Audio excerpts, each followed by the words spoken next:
Hello, everybody, and welcome to WASD20 Live. This is Icewind Dale, Rime or Reason, our Rime of the Frost Maiden campaign. I am joined, as usual, by my wonderful players. Thank you guys for being here again, and thank you all in the chat for joining us this evening, or morning, perhaps, wherever you happen to be, in Michael's case, and many others, I'm sure.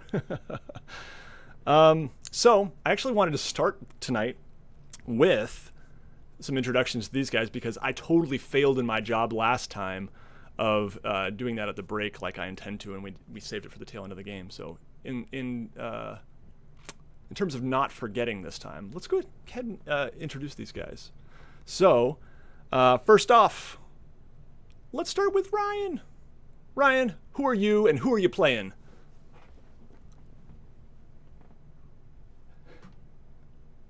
Okay, so I think my desktop audio is not working, so hold on one sec. Sorry, guys.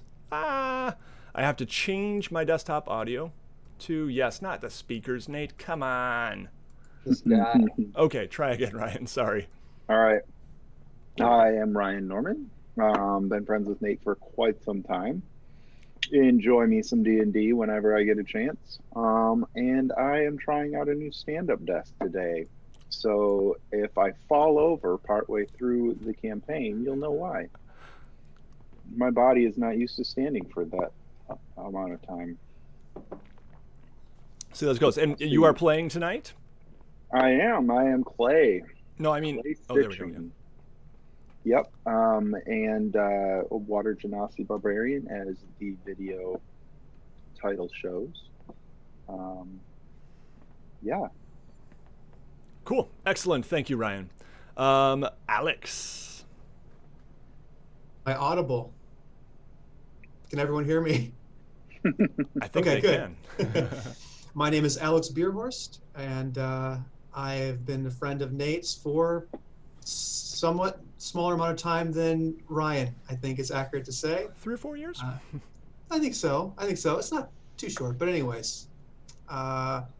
I'm playing Grukvar, a Duergar cleric, and happy to be here. Yeah. Just right. 2 chefs. Let's Common go chef to- Fiona only Whoa. works 3 mornings. What is going on? Minor technical hiccup there. No worries. Will. Who are I'm you? Will. Who you playing? I play Fizwick. I just met all these guys. I don't know anybody here. Yep. That's a lie. Yep. And you can go ahead and give a plug for your Darksea workshop too, man. Oh, I make cool D&D jewelry and little tiny pretty things that you might like. Maybe you click on my... I hate giving plugs. Like, I'll do it for you. And it's like pretty. Yeah. It's sweet. I don't know, man. It's good stuff, and there's a link in the video description. And Yeah, if you go buy use some of code, my shit. Like, if you like it, then it's cool. Buy his things. and if you use code Yeah. WASD20, you get 10% off. I think that works, doesn't it, Will? I'm commenting from a YouTube that's got an Etsy link in it. Maybe, I don't know. If you guys like me enough, maybe you go look at it. Like, Really, his personality has nothing to do with it. His stuff looks good, so. And you the don't rule have to here like is him. anyone who doesn't plug their own stuff is going to plug something for Will. There you go. love these guys. All right, and Michael. Who are you? Who you playing? Plug your stuff. G'day guys, my name's Michael. I also go by the Dead Aussie Gamer. I'm a YouTuber and Twitch streamer running a whole bunch of role-playing games and playing in such awesome games as this one. I am playing the role of Nikos, the Gratal sorcerer. What is a Gratal? Well, we don't know yet. We'll find out at some point or another. And I am a wild mage because I'm wild. Yeah, this is I'm actually kind of I don't know, I'm kind of like a foreigner, I guess, to Icewind Dale.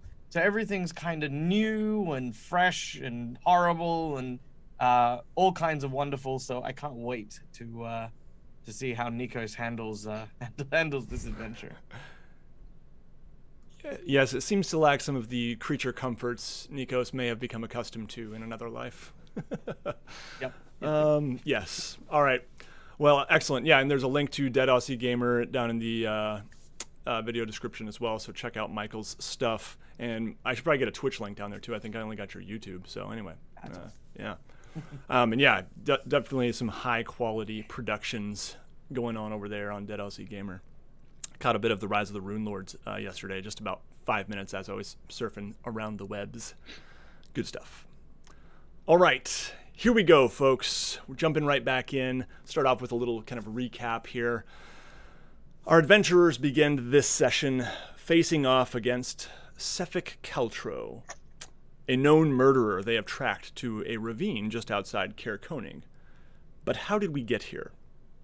It was only a couple days ago that this group of misfits first took a simple fishing job in the small town of Bremen. After a harrowing encounter on Mare Dwaldun with an awakened plesiosaurus, the group also found a figure clinging to some wreckage near the dock as they were being paid for their fish. It was a stranger, Nikos. The lake monster had been less kind to his crew of fishers, and the party carried him back to the inn, soaking wet and freezing. After he came to, he gave the party an offer of a better-paying job in Bryn Shander, much more than the few coppers they'd earned on the icy lake for the knucklehead trout they'd caught. And so the party headed that way, where they met Nikos' friend, a retired adventurer named Helen Trobain. The town was abuzz with concerns about a couple of recent murders, and Helen said she knew who the killer was. So, our party was hired to kill Fizwick Caltro, a strange man who seemed untouched by the cold air that cut so deep for everyone else here in Icewind Dale, especially these days with the curse of the Frost Maiden being ever present. After traveling to Caer-Konig, they had a chaotic confrontation with Caltro's rather shady employer, Torga Icevein of Torg's Trading Company, kind of a rough-and-tumble dwarven woman. I believe she may have been left unconscious last we saw her. Rough and tumble. The party set some sleds ablaze, stole some axe beaks, and clambered off to follow the killer. And so they have tracked him here to this ravine just outside Caer-Konig. So, where last we left off, you saw this figure of Fizwick Caltro sitting in the ravine. Strangely, he seemed to be writing in a book. He puts down his writing and he stands up, drawing his sword. A long way off, you can barely see him, but you see a glowing blue blade in the ravine as the snow kind of blows off the edge of the ravine, filling the air with this obstructing mist. What would you like to do? I've got both my blades in my hands, and I just growl under my breath, "Murderer." Mm-hmm. Are you all still on the axe beaks, or have you dismounted? Nikos will dismount.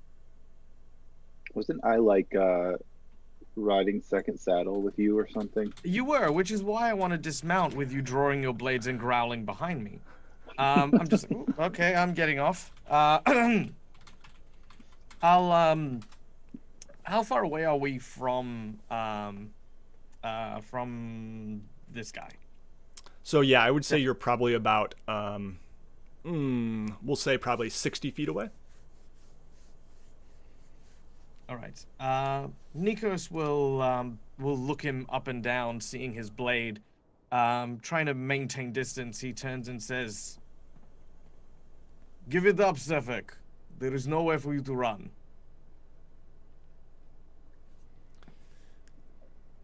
Who are you? We are Voices. those who have come to see justice fulfilled for those whose blood you have spilled on the ice here. Clay hops down behind him. The towns are finally on to me.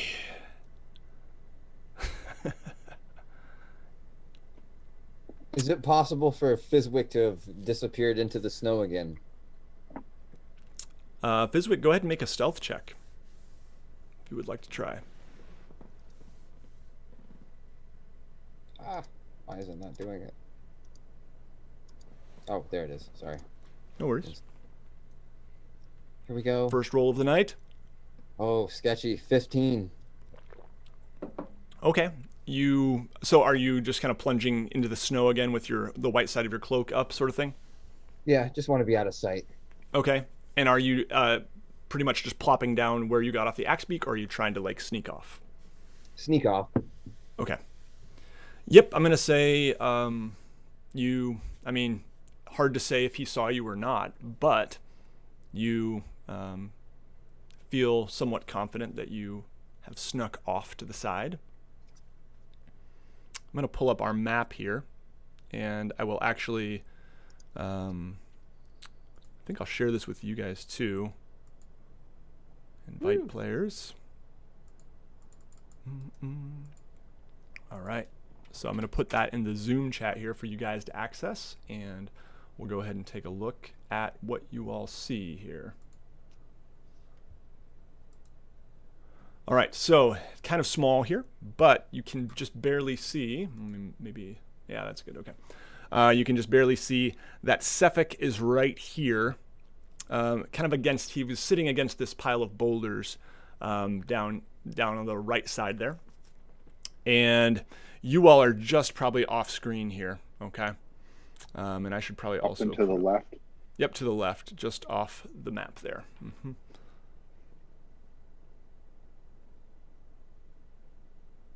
Sefik is that little dot? Yep, little dot on the right by the pile of rocks, middle right. Can I try to flank him? Actually, I'm going to try to make him a little bit bigger. Stealth? It came out a little smaller than I thought. Sure, we'll go with that. Okay. So to flank him, really, because this is such a narrow ravine, would involve probably climbing up on the rocks. It's quite a distance too, right? Yeah, we're 60 foot away. Yeah, you're about 60 feet away. So we'll just say that, if you wanted to Fizwick, I would say probably make an either athletics or acrobatics check to see how kind of deftly you could climb the rock if you do want to try to flank, because it is going to involve a little climbing. With my +7 to acrobatics, I'm pretty confident. I'd like to take that challenge on, sir. Okay. So go ahead and roll acrobatics, and why don't we, as Fizwick seems to be moving in a little bit closer here, why don't we also all roll initiative, if you would? There's a 19. Okay. Fizwick, you kind of quickly and somewhat silently scale up the side of this rocky ravine, and you're now kind of on top. All right. Before we roll initiative, can I move about 10 feet forward and just say, as you say, we're on to you now. Give it up and submit to the authorities. Yeah, you can. And he says, the authorities. I'm sorry. I recognize only one authority. That of the Frost Maiden herself, Oriel. So, how much do we know about the Frost Maiden? I would say that you all know that she is a lesser deity who, people seem to be blaming this everlasting winter on. And you would probably know that, she has a few different forms that she takes, that of kind of a snowy owl visage, horned snowy owl, that of a beautiful maiden carved in ice, and yeah, I mean the townsfolk are fairly certain, especially those who are in tune with the spiritual world and the world of deities, are fairly certain that this everlasting winter that has been around for a little over 2 years now is her doing, and not really sure why. If we meet her, she'll see justice too, but right now it's your turn. And I take a few more steps farther forward. Okay. Yep. And why don't we all roll initiative at this time? I'm going to say that probably, if it's okay with you, Clay, I'm just going to put you right here. And yep, these are all really tiny, so I got to. I am not tiny. Hey, No, you hey, are not. Nate. Yep. And then we'll say the others are just right behind Clay, so I'll just put them out here for now. Yes, Alex. Grugfar would like to dismount too, but he's concerned because of his bulk and his short stature that he'll make a fool of himself.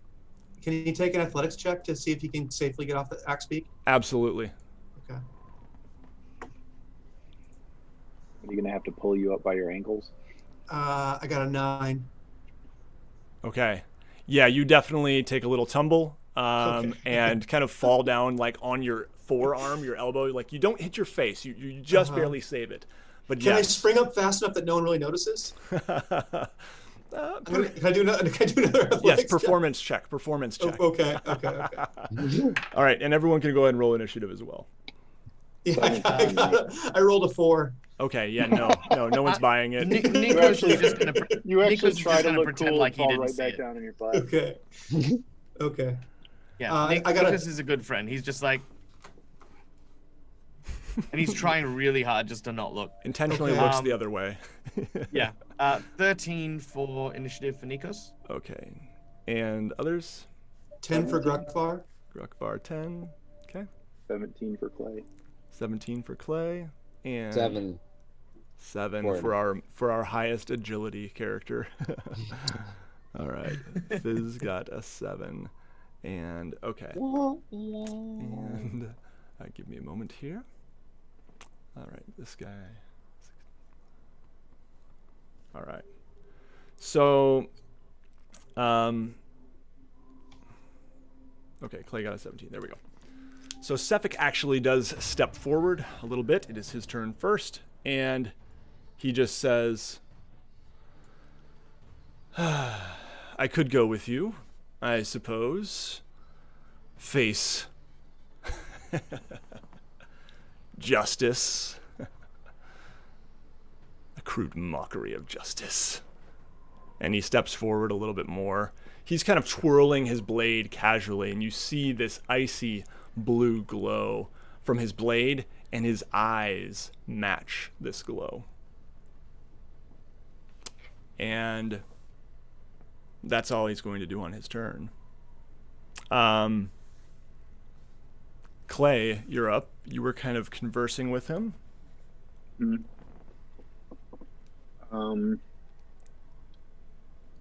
on, I'm just looking. Okay. Yeah. So, I'm going to continue conversing with him. I'm going to take a couple more steps forward, if I may. Mm-hmm. I don't know if that's like, I don't know what your scale is here, but Yeah, and I'm kind of throwing it out the window in terms of a grid on this one for now, just because. Yeah, but Okay. that's probably 5 or 10 feet, maybe 6. you mock justice, but we will see it done. And that's all I say. I just stand there. Okay. Yeah, and I guess if we're still kind of in conversation mode here, he would say, well, then take me. And he actually just puts the sword in his sheath and holds out his hands.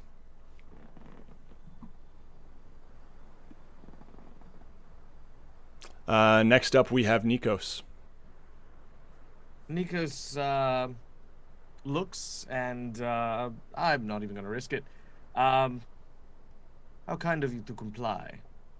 I'm going to gesture, and this kind of purplish smoke begins to pour out of Nico's eyes. And as he does, he begins to gesture, and I'm going to cast Sleep on him. Oh, okay. Yes.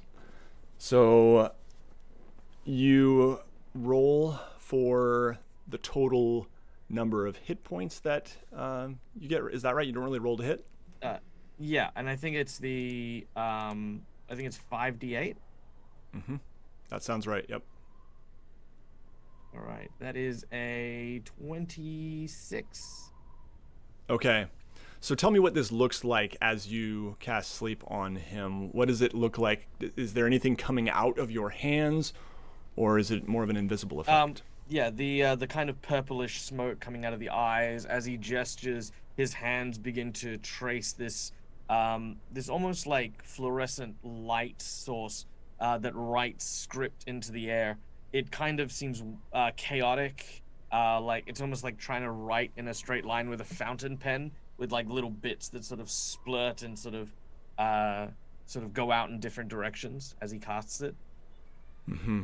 I love that. Okay, yeah, so he's standing there with his hands out like this, and at this sight, he does kind of take a bit of a defensive pose. He doesn't, and he puts one hand on his sword, and you can see this kind of flash of the blue for a moment in his eyes go away, and then it comes back all the stronger, and he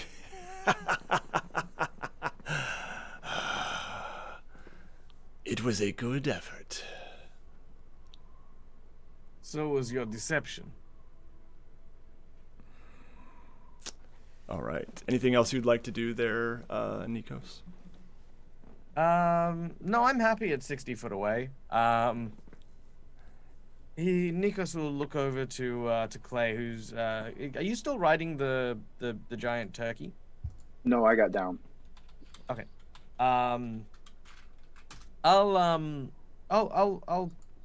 use my move action to remount the bird. Mm-hmm. Okay. So now it is Grukvar's turn. Okay. Grukvar starts across to move forward about parallel up to where Clay is. Mm-hmm. And he says, I'd rather let my hammer do the talking. But I will say this, my authority is Ula, and she wishes me to give you one last chance to clear your name. Are we making a mistake here, or is battle the only way? You are making many mistakes, but the things you say of me are true. I do the Frost Maiden's work. There have been those who have been cheating the lotteries for human sacrifice. I make that right on behalf of the Frost Maiden. No one escapes. So be it. And then Grukvar casts Searing Smite on his hammer as a bonus action, and says, I must warn you, Ula's blessing is warmer than Oryl's, and his hammer glows with fire. Awesome. Great line. Go ahead and take a point of inspiration for that. That was cool. Okay, so how does this work?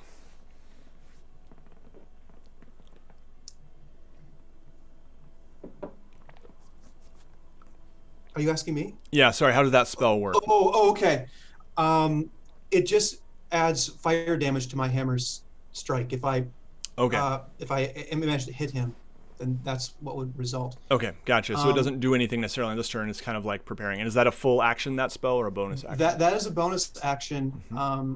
So how much leftover movement would you say that I have? Could I get like halfway to him? I'm a dwarf. I can go 25 feet, basically. Yeah, let's go ahead and turn the grid on, and we'll just do it right here, guys. Let's see. Oh, I'm moving things around too much.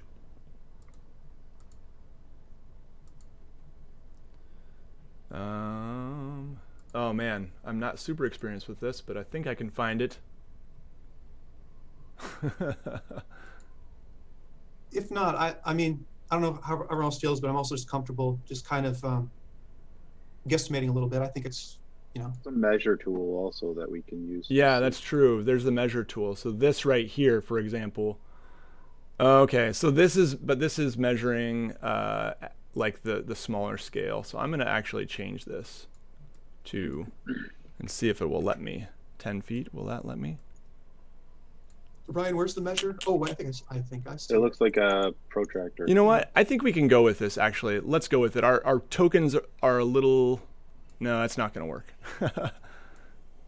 So yeah, let's just estimate it because the measuring's off. Okay. This is my first time using this for our actual No worries. I'm gonna battles. set Other myself. than that, so I'm gonna set myself right here. okay. Yep, I could say you could definitely get that far. Yep. Okay. All right. So yes, you kind of. I imagine you sort of running forward with a glowing orange hammer. And for my final part here, Yes. can I ready an action to swing that hammer if he gets within 5 feet of me? Yep. So you use your bonus action, use your move, and now you're readying an action. That's good. Yep. All right.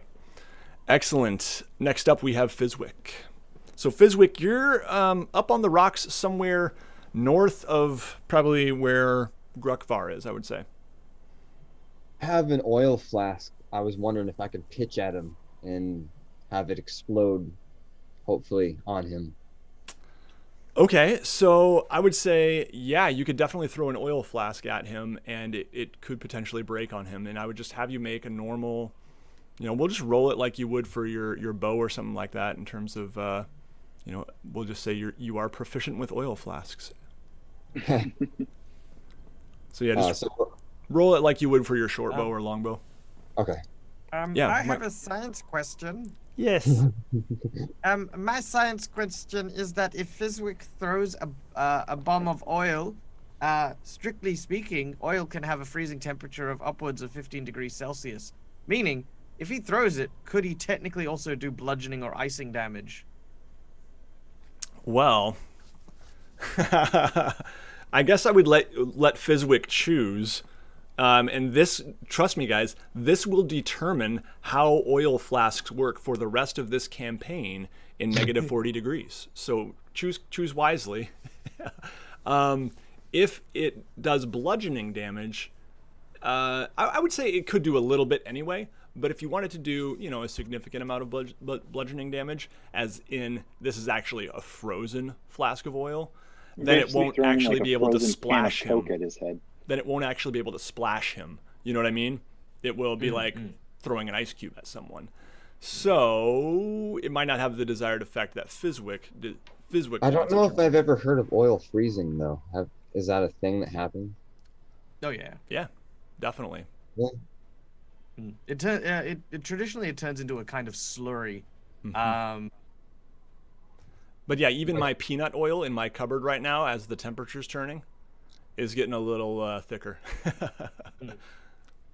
I mean, I just bring it up as a potentially useful thing, not as a physics thing. But yeah, no, if I think. we use, yeah. Oh, Can Fizwick look in his oil to see if it's frozen?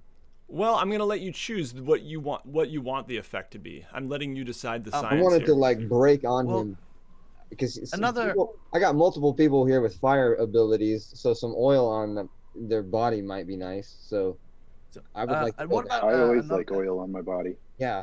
If he keeps the oil on his person and uses his body heat to kind of keep it a liquid, if he then covers them in oil, what if it then freezes afterwards? Sure, I could see that happening for sure. Yep. Yeah. Okay. So. But, I gotta stop you right there. Mm-hmm. This guy doesn't care about freezing. It's a non-issue to him. He'd love it if you froze him. Well, that's the impression I get. Actually, no, that is a good point. What of the?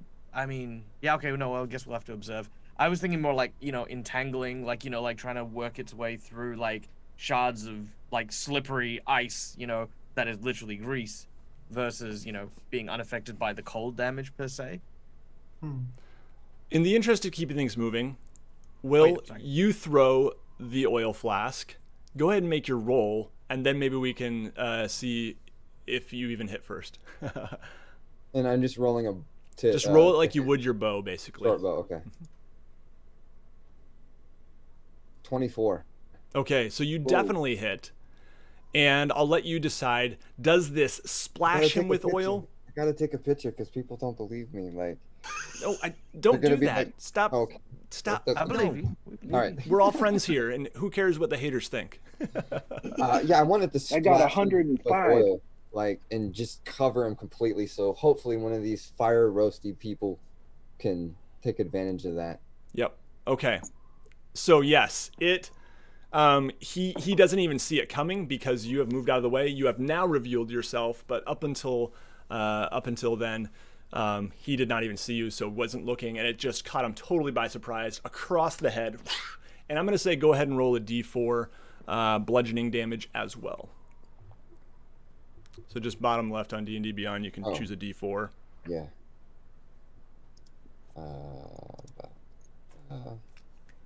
4. Okay. 4. Got it. Excellent. All right. Next up, we have... it's Seffic's turn. Okay. So yeah, Seffic, having now just been doused with this oil, is... he looks pissed for the first time. He's been calm, cool, even, like, entertained by this petty little band of misfits here. And now he's pissed. So you see him redraw his sword. He looks up at you, Fizwick. And he is going to he's going to rush up to Gruckvar here as the nearest target, and he is going to attack. So Alex, Since I'm ready in action, do I get to spring first? Yep. Okay. Yep. Alrighty. He has moved within 5 feet of you. 18. That hits. Wow. Okay, that creates a pathetic 3 bludgeoning damage. However, that spell adds a... oh, hold on a second here. I'm just going to read it. Yeah. The next time you hit a creature with a melee weapon attack during the spell's duration, your weapon flares with white-hot intensity, and the attack deals an extra 1d6 fire damage to the target and causes the target to ignite in flames. At the start of each of its turns until the spell ends, this target must make a Constitution saving throw. On a failed save, it takes 1d6 fire damage. On successful save, the spell ends. If the target or a creature within 5 feet of it uses an action to put out the flames, or if some other effect douses the flames, such as being submerged in water, the spell ends. So I am going to roll a d6. So it's a 3 fire damage. Okay. And we have to determine whether or not he's going to start on fire. He has to make a Constitution saving throw. Oh, okay. All right, so he got an 11 plus 3 is 14. Now, doesn't it say he automatically ignites on fire, but at the beginning of every turn thereafter, he has to make a Yes, you're con right. You're absolutely right. You're absolutely right. So he's on fire now. Yep, so if he doesn't make his con save on future turns, you get to roll another d6, basically. So Yeah. the oil, is that going to cause extra damage? Yeah, let's go ahead and make that happen too. So, Alex, why don't you go ahead and roll an extra just d4 of fire damage as well because of the oil. Okay. And then shouldn't it make it harder for him to be put out? I think so. So probably he's going to have disadvantage on his con saves or disadvantage on any attempt to put it out, probably. A little D&D Beyond question. How do you just roll a die of your choosing? Because I'm just using whatever they give you for your actions and spells and stuff. You got to click the die button in the bottom left corner. There you go. Aha.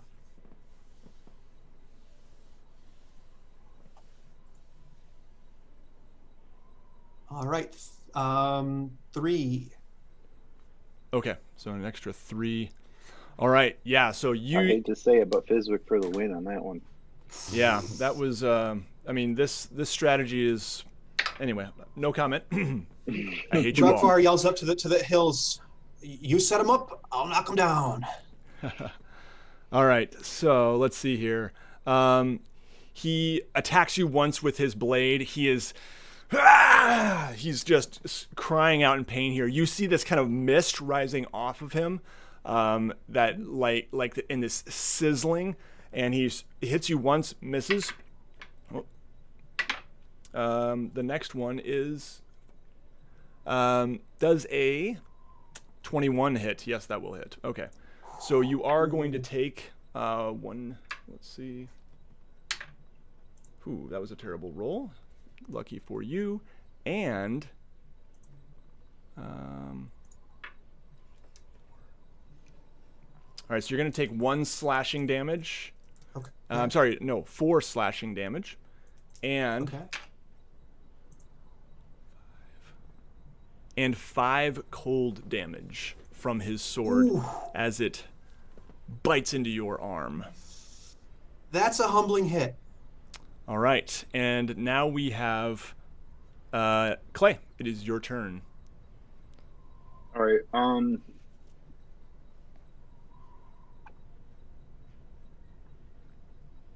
going to move up next to Grukvar. And I'm going to try my trick again. Is there any place on his body that isn't on fire? I'm going to say like maybe his boots ankles? down. Okay.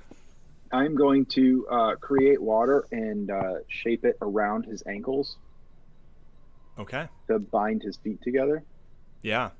and freeze it. All right. So you step up and it just kind of shoots out of your hands, I imagine, at his boots. I think I picture it just sort of like I'm just controlling the elements, so water just sort of comes out of nowhere. Maybe out of the snow even.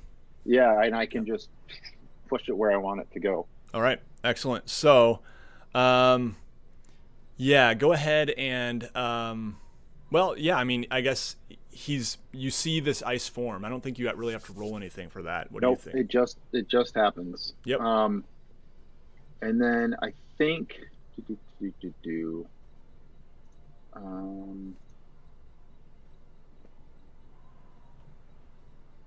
it lasts for an hour, I think, unless he were to break it or something like that.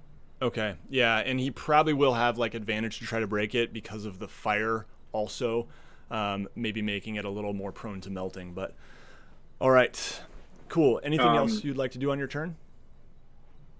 Yeah, 1 second.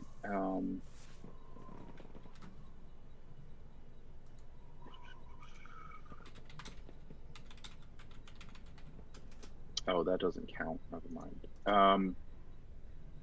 Yes, I would like to rage, actually. Okay, as a bonus action, you may do that. Yep. And that is it. Okay, excellent. So yeah, he looks down at his ankles, and when he looks back up at you, he sees this new kind of fire in your eyes, and he smiles. All right. Next up, we have Nikos. Right. Nikos turns and gestures with his hands. He says, well, if it is a struggle that you are wanting here in the ice, then far be it from me to stop you. He begins to concentrate and focus on casting the fireball spell.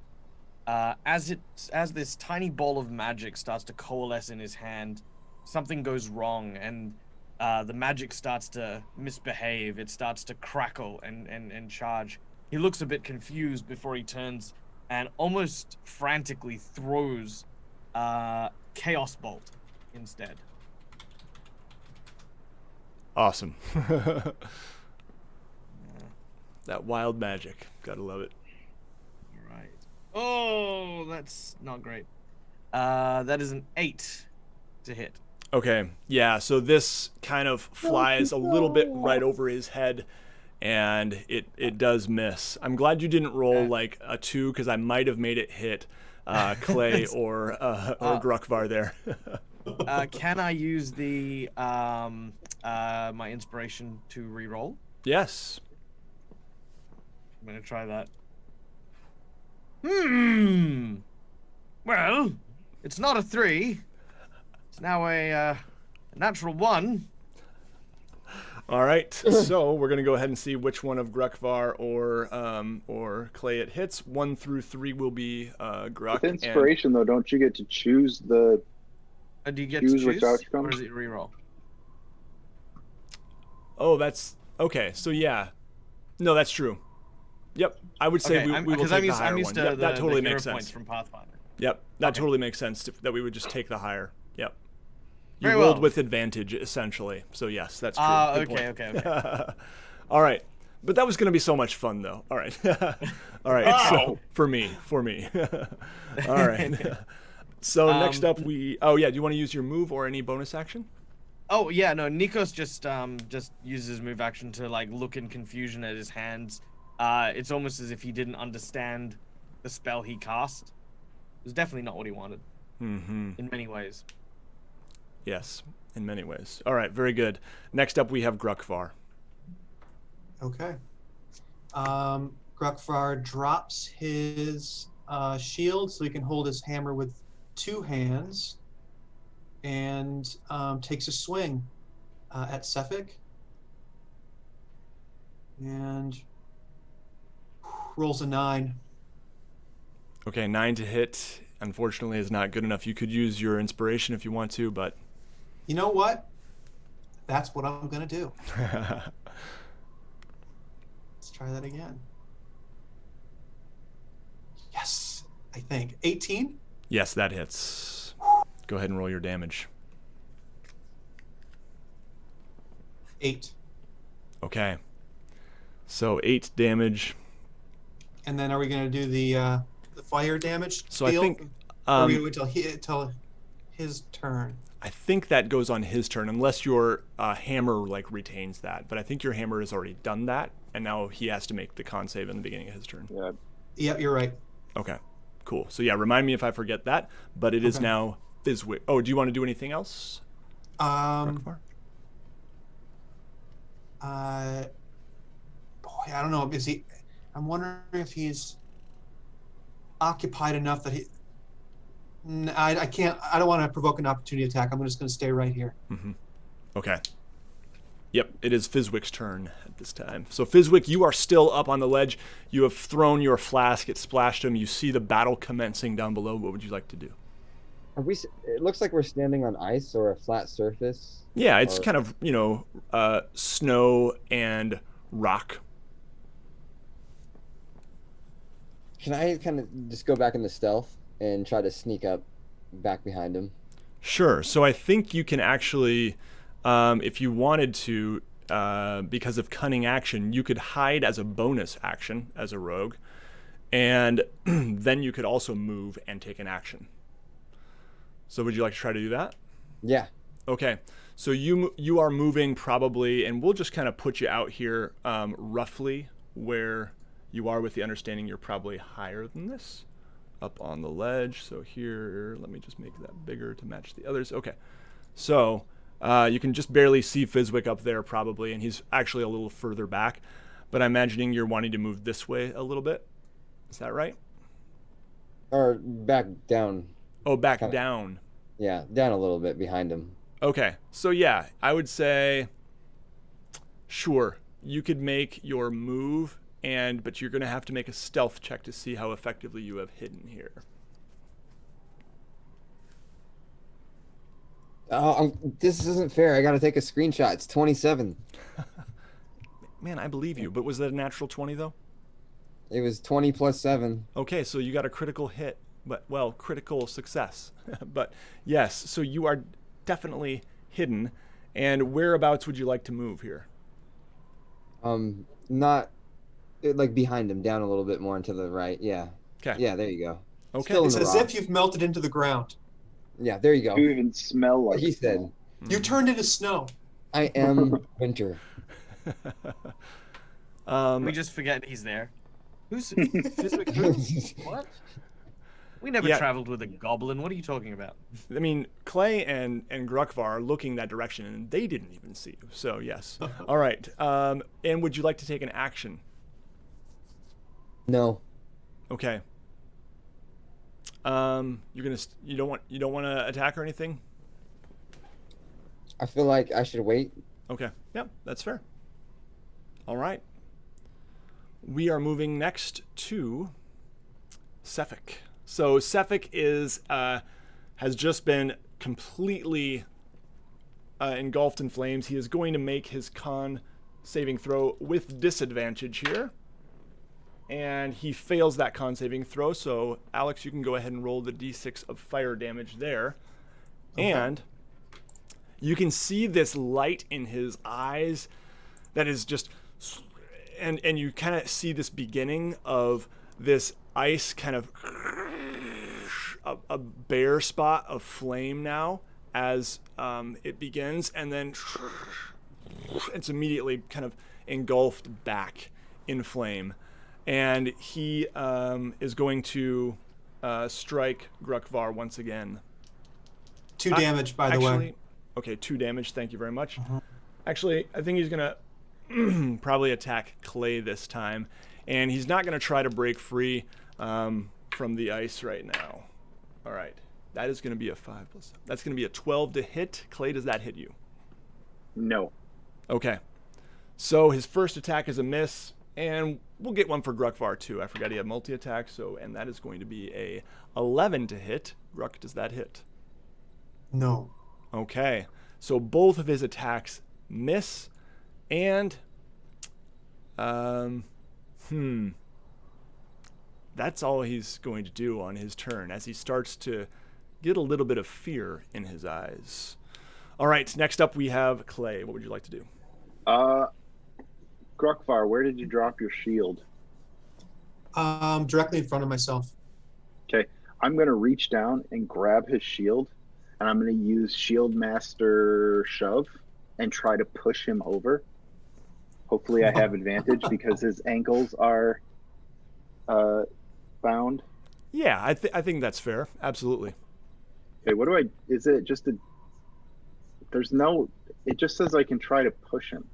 So usually that's a like a strength, what do you call it? Competition? Okay. What do you call those rolls? I'm blanking on the name. Contest? Contest, thank you. So you will roll strength, he will roll strength, and yeah, I'll let you roll with disadvantage. Or I'm sorry, with you advantage? roll with advantage. Yep. Okay. 16. Okay. Yeah, let's see what his strength is here. Ooh, he rolled a 15. So, yeah, he kind of topples backward, and I'm going to say his ankles do kind of break out of the ice as the fire has kind of weakened it, but now he is on his back. Okay. I am raging like on top of him, pinning him to the ground with the shield, and I'm going to that was a bonus action. Okay. So for my attack action, I am going to swing an axe. Okay. Down at his head. So the shove was a bonus action? Yeah.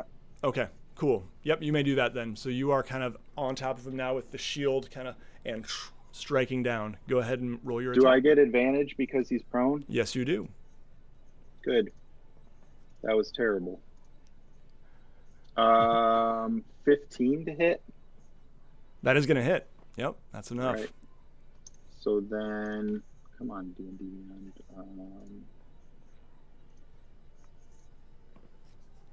So 5 damage. Okay. A hand axe. Very good. Okay. All right. Yeah, so that hits him, and you see his kind of a grimace on his face as this axe kind of glances off of him. All right. Next up, we have... Oh, wait. Nope. I lied. Hold on. Because I'm raging, it's 7. Okay, 7 damage instead of 5. Got it. All right. Very good. All right. Nikos, you see Clay on top of Sefik in this scuffle here. What would you like to do? With the commotion and the like, I just want to take a quick moment and scan the the ravine. We're in a very narrow passage you mentioned, and we're making a lot of noise. I just want to kind of check the snow rifts and just kind of make sure that you know, between the various explosions, blowing, yelling, screaming, etc., we're still in a safe position. Yeah, go ahead and make a perception check. Fizwick would be the first to know.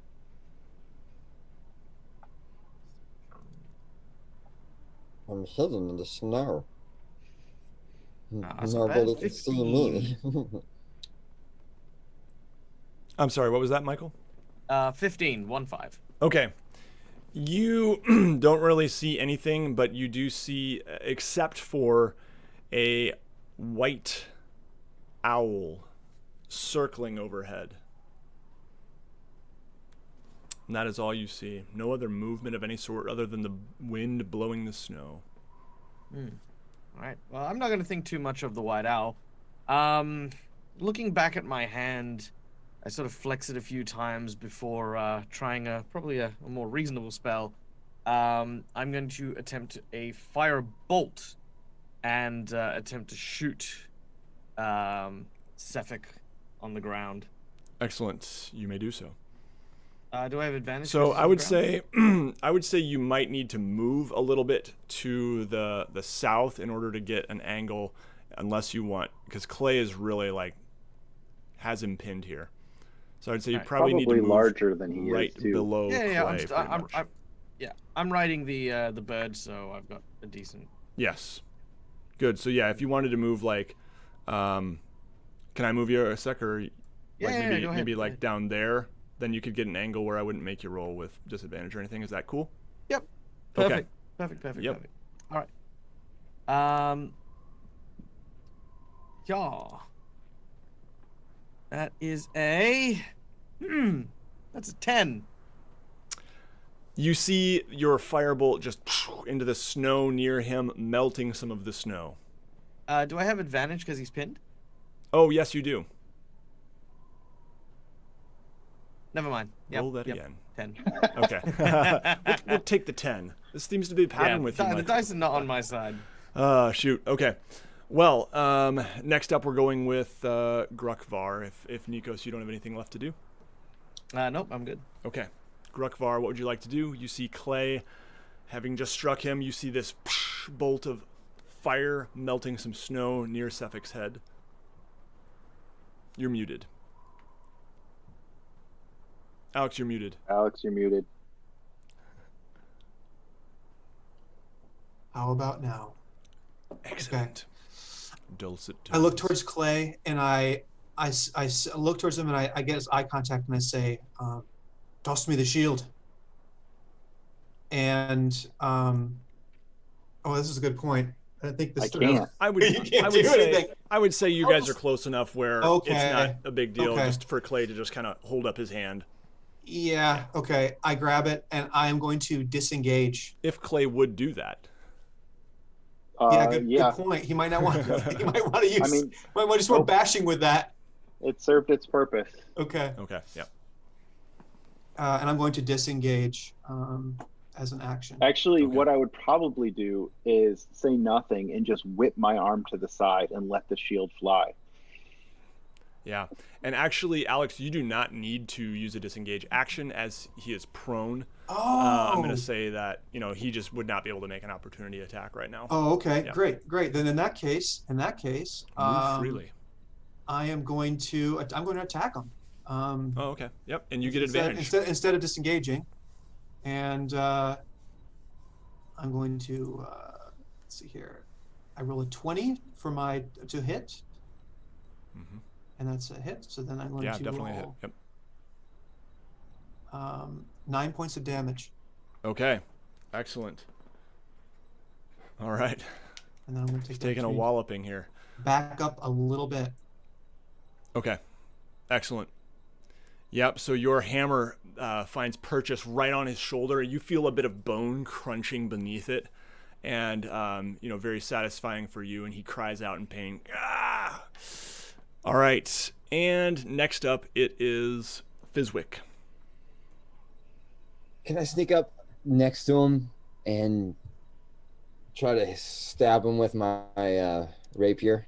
Yeah, why don't you go ahead and make a stealth check with advantage here? Actually, you know what? Since Clay is already engaged with him, you're already going to get your sneak attack damage anyway. So, whether or not you're noticed is not really relevant here. He is pinned to the ground by Clay or been at least knocked prone by Clay.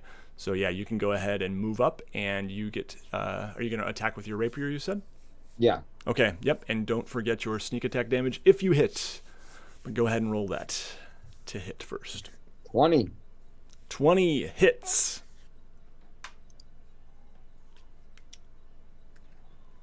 Man, 10. 10 damage. My Okay. dice are loaded. I'm And you get your sneak attack too. So I think that's an extra 1 or 2d6. I don't remember what it is at level 2. It's a D6? Yeah, sneak attack damage is an extra. Holy cow. Yep, let's look it up here. Unless you have it right there in front of you. 5. I love it. Let's keep Okay. this going. Is it just an extra d6? Sneak attack working 5e.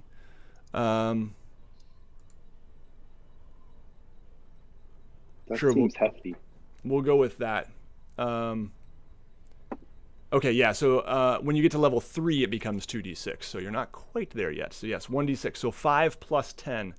Whew, man. All right, so yeah, you just stab, and it actually does sink into his shoulder a little bit, and it digs deep through his fairly thick, flaming leather armor. And yeah, he cries out in pain once again. And it is now his turn. And he is going to try to roll. Oh boy, let's see here. Oh, first he has to make his save. Okay, and he's covered in oil. So we'll see how that goes. All right, so Gruckvar, his Constitution saving throw, I believe, is at 11, but let me check. It might be a 10. Suffolk. That is 7 plus 10. Does he make it? Okay, save DC is 13, so no, he's still on fire. So go ahead and roll your d6 of fire damage. 6 points. Okay, very good. And I am going to look up how this spell works that he is trying to use. Yeah, I'm going to say...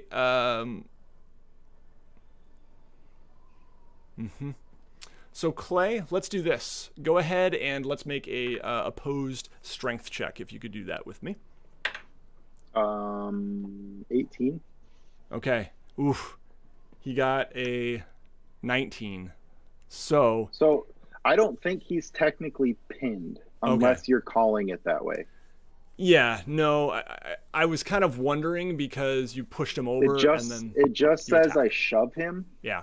Okay. But I sort of adapted that with, his ankles being bound. Yep. But I don't pin him. Okay. So yeah, he just is going to roll a little bit to the side here, and you see him actually disappear. And let's see, go ahead and make a perception check, everyone.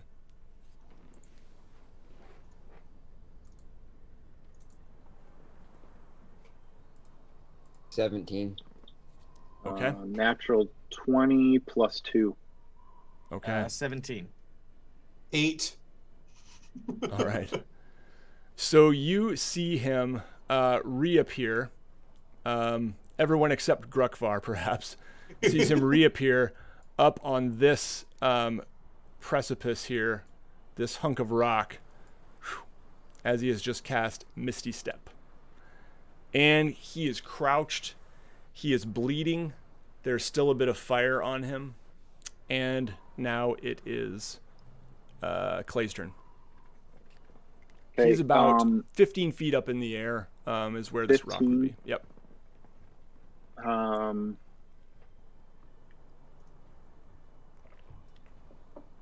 Okay.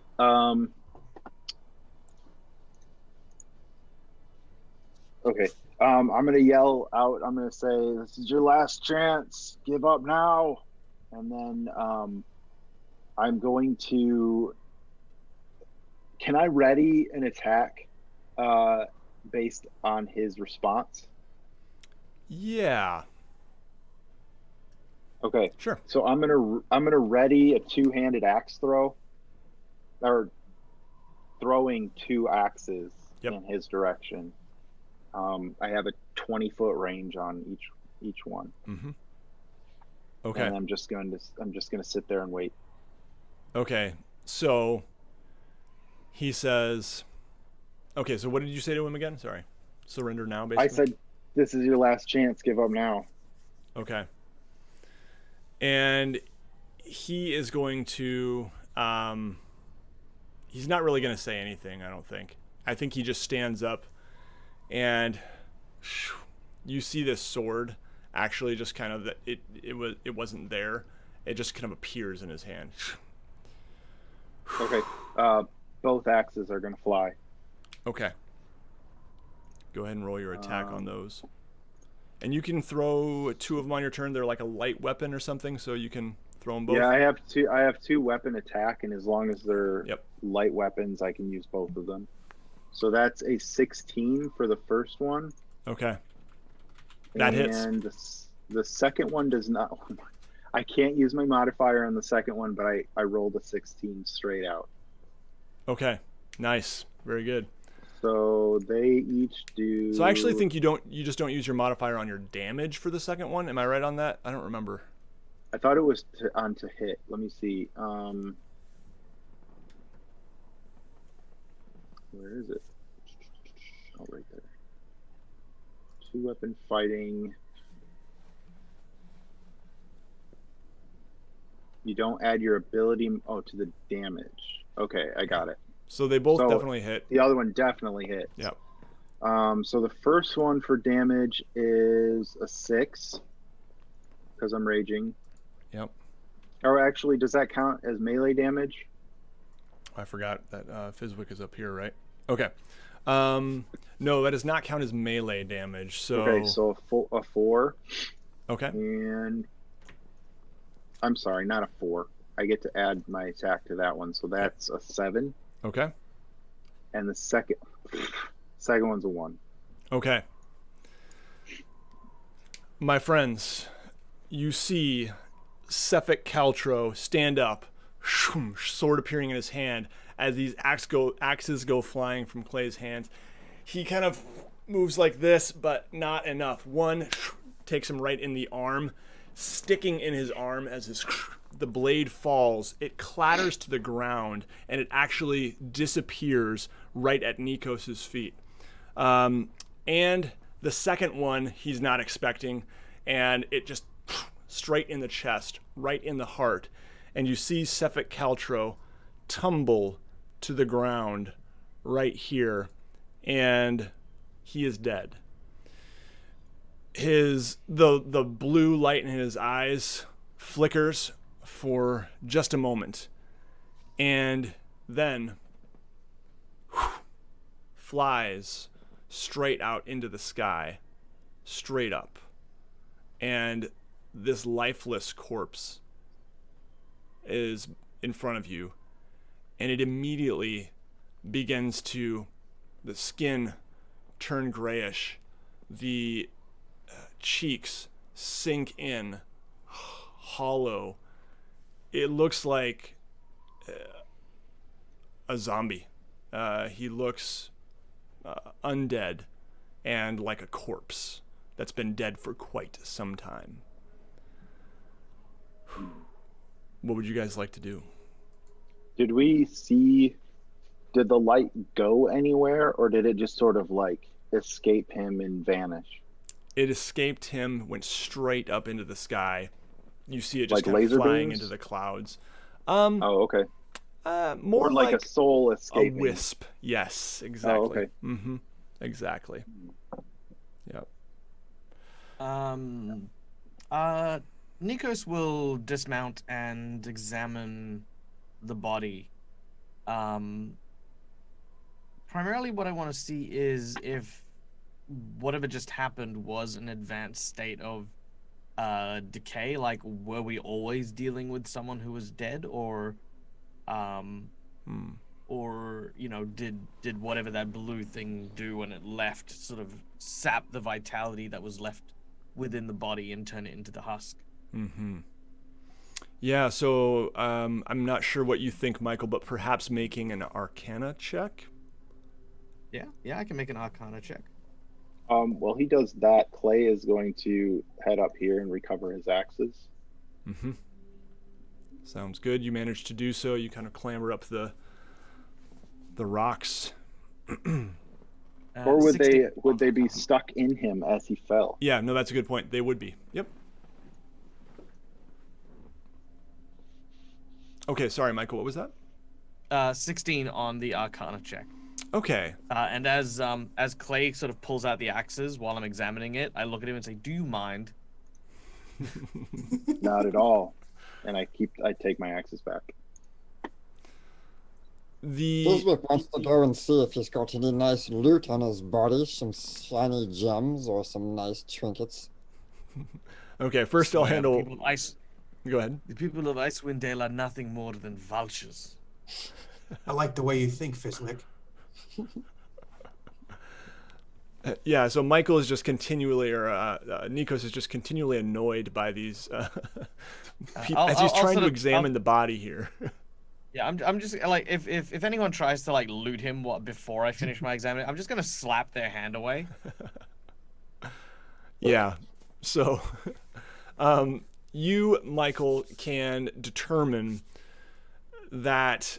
I mean, I'm going to say that you have studied enough to know what undead look like. And he definitely looks that he is undead. And you do get the impression that this blue light sort of made him appear lifelike. And that some sort of spirit had possessed him. Okay, yeah, that's kind of what I was suspecting. Mm-hmm. I will search the body. Any wealth or things of value, I'll toss onto the snow. But I'll see if there's any kind of magical anchors, wards, or attunements on his person. Yeah, so he has a small coin pouch with 10 gold pieces in it, and other than that, he doesn't really have anything of value. He's got nice clothing that's now fairly burnt and bloodied. But any tattoos or markings?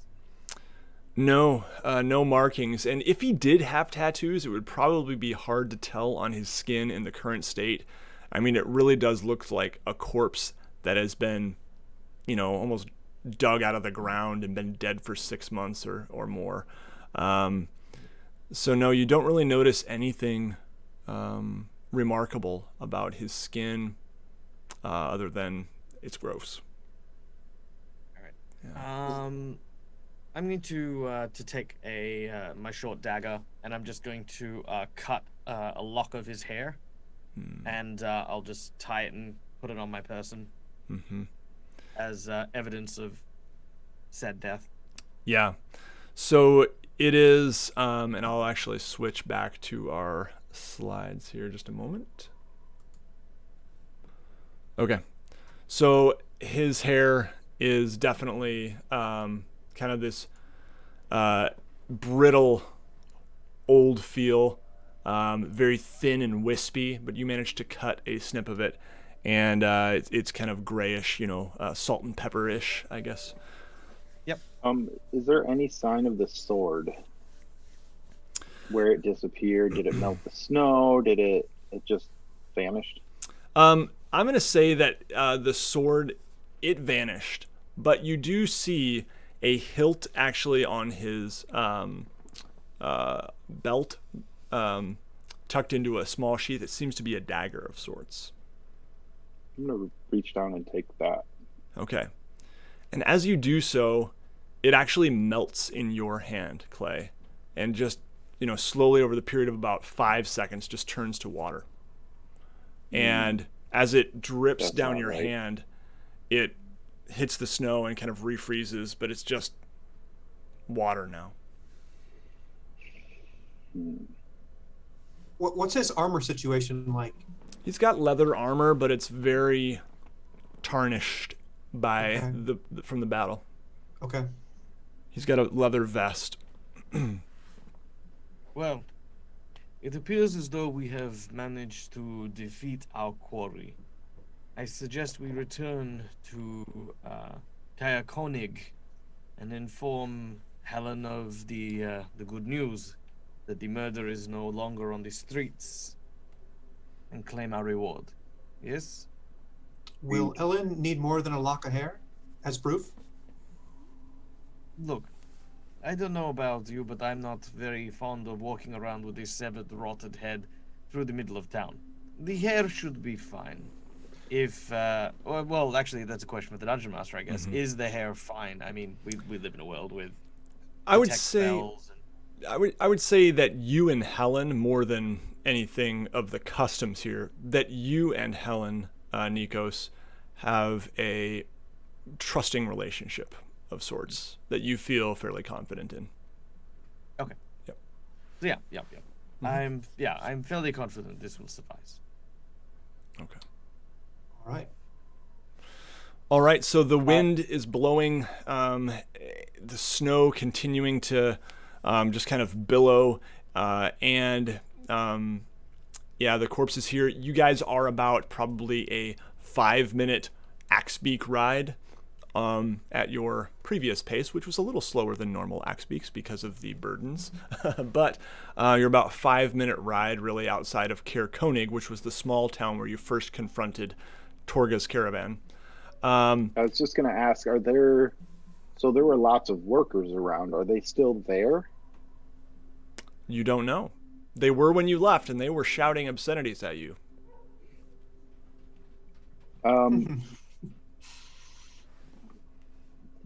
Do we have to pass through there to get back to where we came from? You don't necessarily have to. You could certainly bypass Caer Konig completely. Because she's in Bryn Shander, isn't she? Yes, Bryn Shander. So you could kind of, do a little bit of a wide loop to get back to the road rather than going back to Caer Konig. I would actually like to go back through there and inform them that their master is dead and that they need to disband. The master, you mean the dwarf woman that you were beating up? No, well, okay, that's true. That was the master. She's that's still right. alive, I think, right? Right. I was thinking that this frozen zombie man was let's bypass. There's no reason to go back. This man, he was just hiding in and amongst the troop. We don't need to bypass. We don't need to move around. I feel as though these large giant chickens are much faster than angry people with tomatoes. So Friends, let's go through town, not waste time. Yeah. Friends, before we depart, let us check for the book he was writing in when we arrived. Oh. He may have dropped it. I do not see it on his person. Dear diary. Can we do that, DM? Absolutely. Yep. So you guys head back to that little rocky outcropping where you first saw him seated when you pulled up on your Axbeaks. Yeah. And you do find this small leather-bound tome with a piece of charcoal, a coal sort of pencil nearby. Now mostly buried in the blowing snow, but you managed to retrieve it. And inside you see some drawings, just a few. What are you looking for here? You just want no text, nothing, no written words. There are no written words whatsoever. Grukvar hands it to Nikos and says, "Add this to the proof." I'll give it a cursory flip through. What are the drawings of? Is there any knowledge about what the Frost Maiden looks like depictions of the Frost Maiden? Yeah, you have heard her. Basically the two that you would know of are a beautiful woman, kind of sparkling ice form, and a snowy owl, like a cloaked figure with a snowy owl face with horns. Do any of those images appear in the on a cursory flip? Yes, they do. Both of them are found in various places throughout. There are also kind of these intricate snowflake sort of patterns, and there is the latest one that he was working on is appears to be a skull that's sort of buried in an island or something, sticking up out of out of the ground, and a sort of crown on the skull's head. I'll tear that one out and put it in my pocket, and then put the journal separately. Okay. I'll look and say, most of this is just nonsense involving the Frost Maiden. His mind was addled, probably believed himself to be blessed by the Frost Maiden, but only really started to develop magic with no understanding of what it was that he was wielding. Were you trying to hide the theft of that page from us? No. Oh, okay. No, not at all. Okay. So we all saw all the images. Yeah, I mean, I would say, Fizwick, what are you doing right now? Are you gathered around too? I'm just kind of observing everybody. Mm-hmm. Yeah. I mean, like, you weren't holding the book close, like, Trying to. Oh, okay. So I'm not doing it. I'm more interested in moving on. When Grukvar handed him, he just sort of did a cursory, like I said, just a cursory flick through, not really showcasing it. And then the last entry, regardless of whatever it would have been, tearing that out and giving that just in case I have to give the whole journal as an entry point.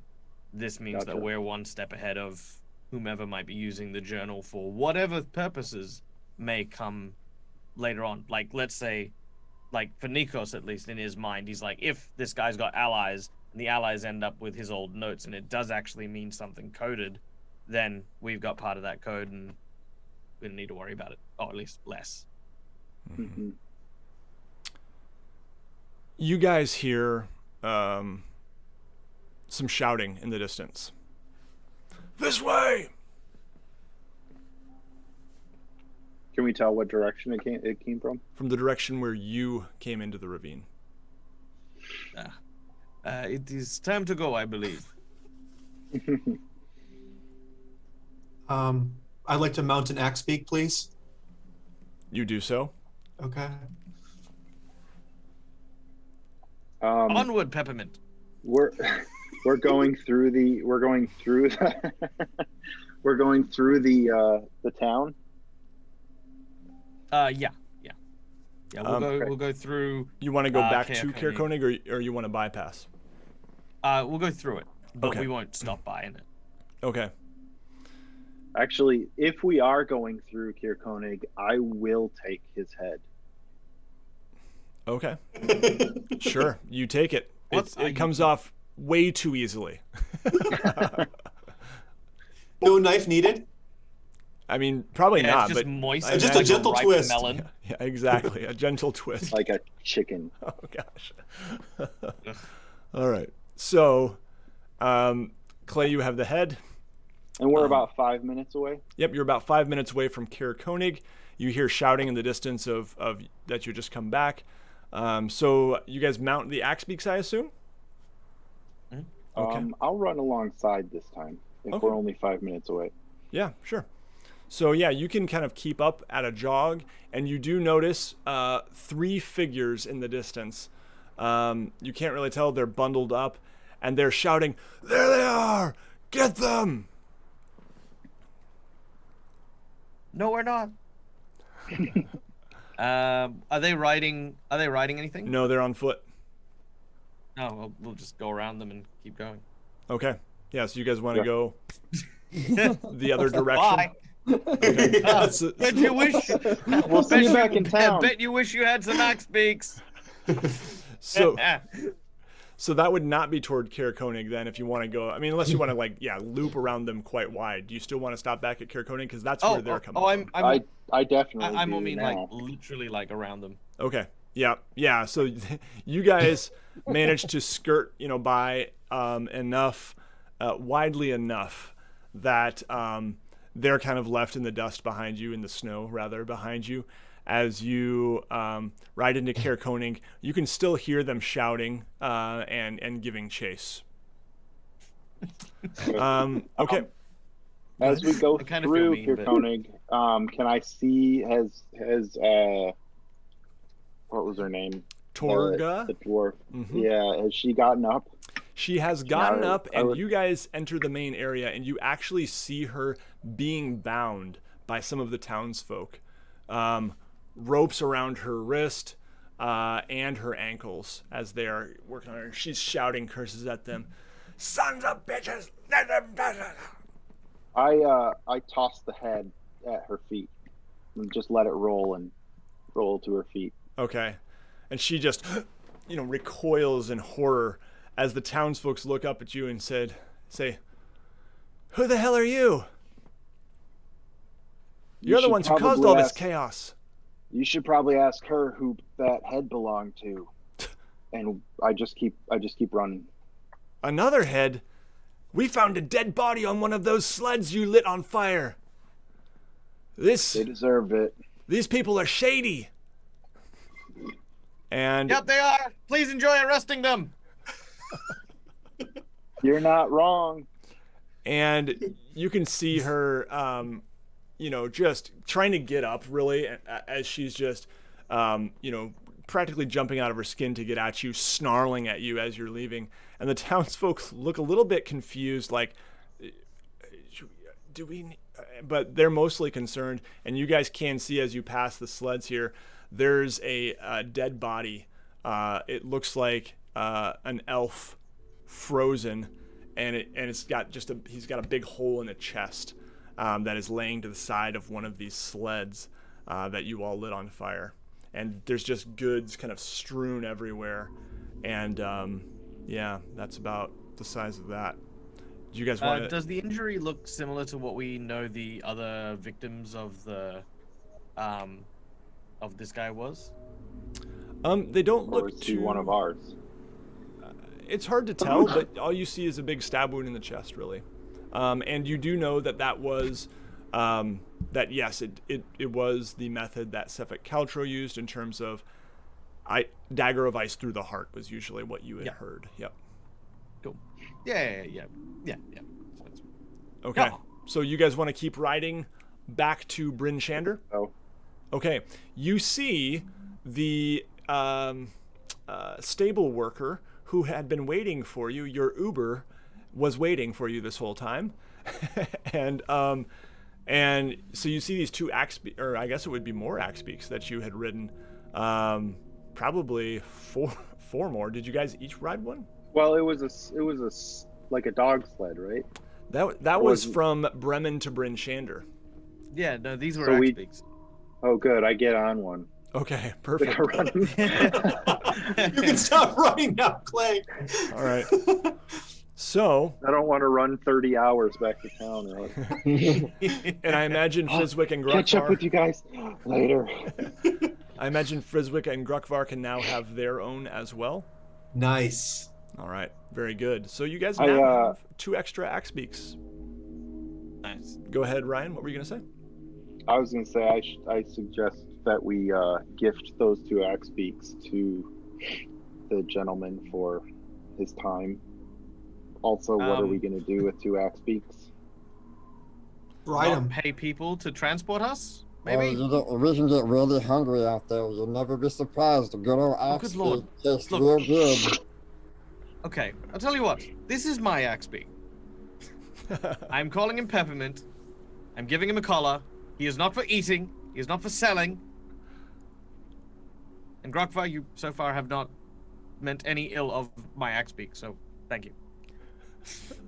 I didn't mean any ill of the axe beaks. I just didn't think we wanted to pay to keep them housed and no. fed. And Can I get a brief review on Axpeak upkeep? Yes, we can discuss that when you get back to Bryn Shander. Yeah, let's just go to Bryn Shander. and figure out, how much that would cost. I don't think it would be significant. I did a little research in the downtime, and Okay. if you consider that you all bought some or sold your gigantic knucklehead trout for like, how much was that? 4 or 5 copper each.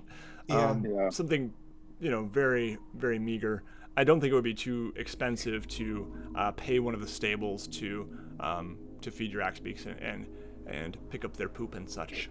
Okay, and then to buy 2 more Axpeaks just so we're all rounded out, or maybe just 1 more if Fizzy will share with me. Perhaps, yeah. So the 4 that you have now are rented, and so yes, you could absolutely look into a 2-seater. purchasing 2 more. This one's real long. You get the dromedary axe beak. Try and imagine a Dorgar and a goblin on a Vespa scooter. That's what it looks like. Okay. That's what gets the handlebars. So you all are riding back to Bryn Shander, is that correct? Mm-hmm. Okay. Yes. So I kind of I underestimated the journey last time, and I think I had said it was like 3 hours or something like that. But I've done a little more research on the travel, and I'm a little bit more prepared this time for that. So from Caer Konig to Bryn Shander would actually be 12.5 hours on foot. You're on Axbeak, so you can make twice that speed. So we'll say it's about 6 hours. Around the halfway mark, I'd like to do, Michael suggested this last time, and I think it's a good idea, a little campfire scene, if you will. You are stopping to water the Axbeaks, and I imagine that you found sort of a rocky outcropping to shelter yourselves from the wind a bit. Your stable worker guide here, Taryn is her name. She gets down off the Axbeaks and kind of motions for you all to come over. They need water, a bit of food. And so you all kind of huddle around these rocks, dismount your Axbeaks, and she pulls out some water skins and actually gets out a pot and starts a fire to try to melt some snow so that the Axbeaks can have more water. As you're kind of reclining around the fire here, I imagine perhaps Nikos might be the one to initiate this conversation, as he is used to a more comfortable style of living. So a conversation perhaps breaks out about the foods you all miss from the days before this curse and the terrible rime of the Frost Maiden. So, Nikos, take it away. How does this conversation perhaps start here? So Nikos, as he's sort of sitting by the fire, recounts his first memories of entering the Icewind Dale area. He remembers the biting cold that he wasn't accustomed to. The land I come from is not so frigid. In fact, snow is very rarely seen outside of a wizard's sanctum. There are many who studied the arcane arts, and I was one of them.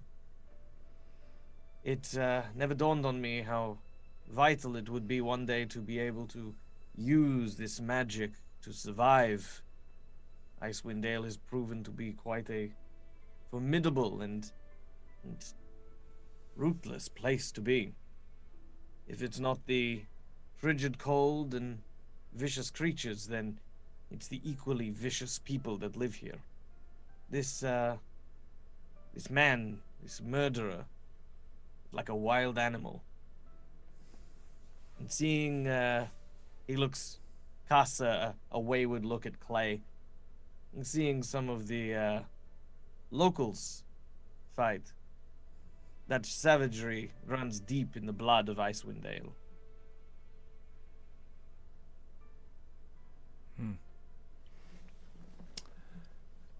And Nikos, I imagine perhaps, and maybe you don't mention this, but I had kind of mentioned, maybe recounting a food of your past that can give us some insight into your character too, and something you miss of the more comfortable days.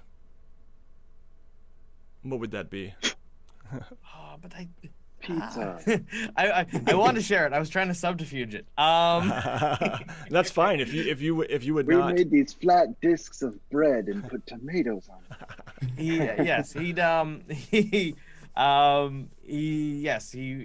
in regards to the question, he's trying to he's trying to talk about less about what he enjoys about the food and and the travel and what he miss, and more about how out of place he currently feels. That's kind of the vibe. That's absolutely fair. Yep.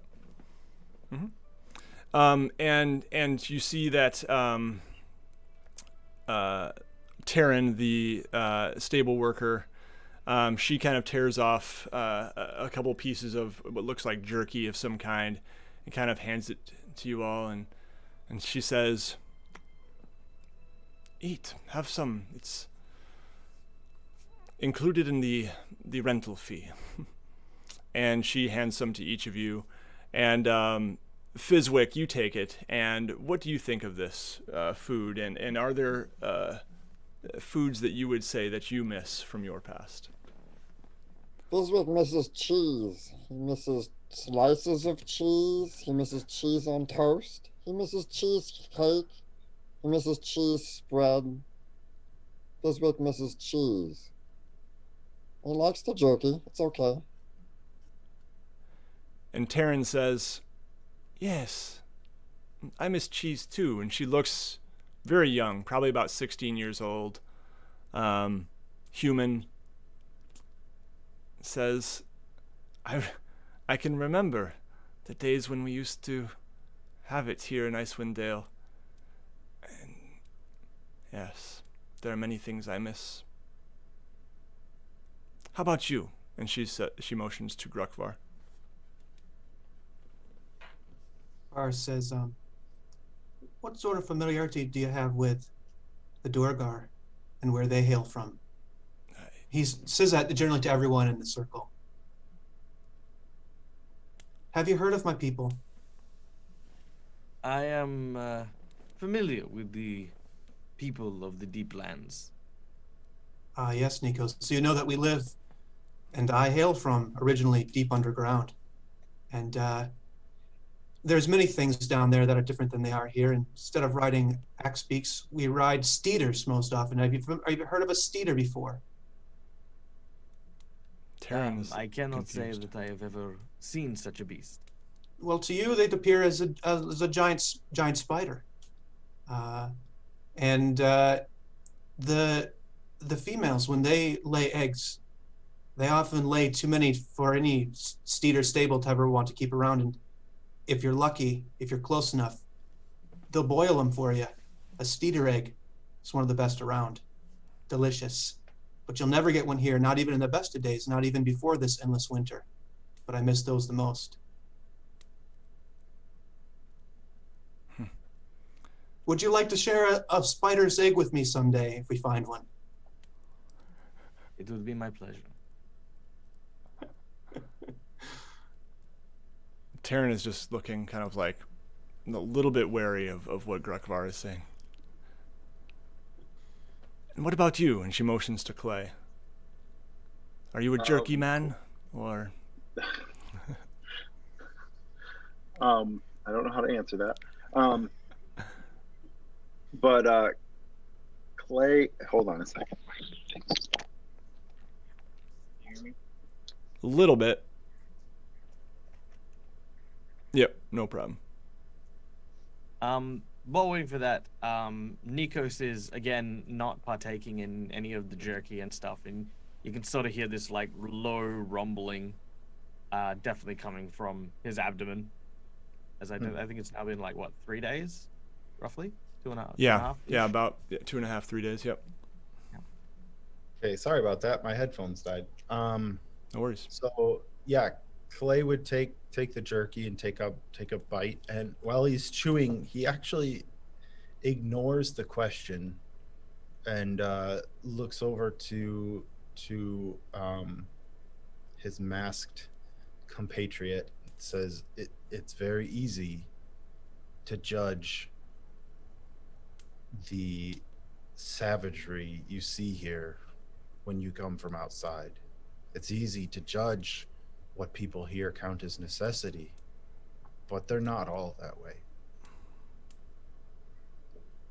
I fail to see the necessity of hucking a severed human head at passers-by, but as you say, it is very easy to judge. That was a warning and a message. But I had some of the same thoughts when I first came here.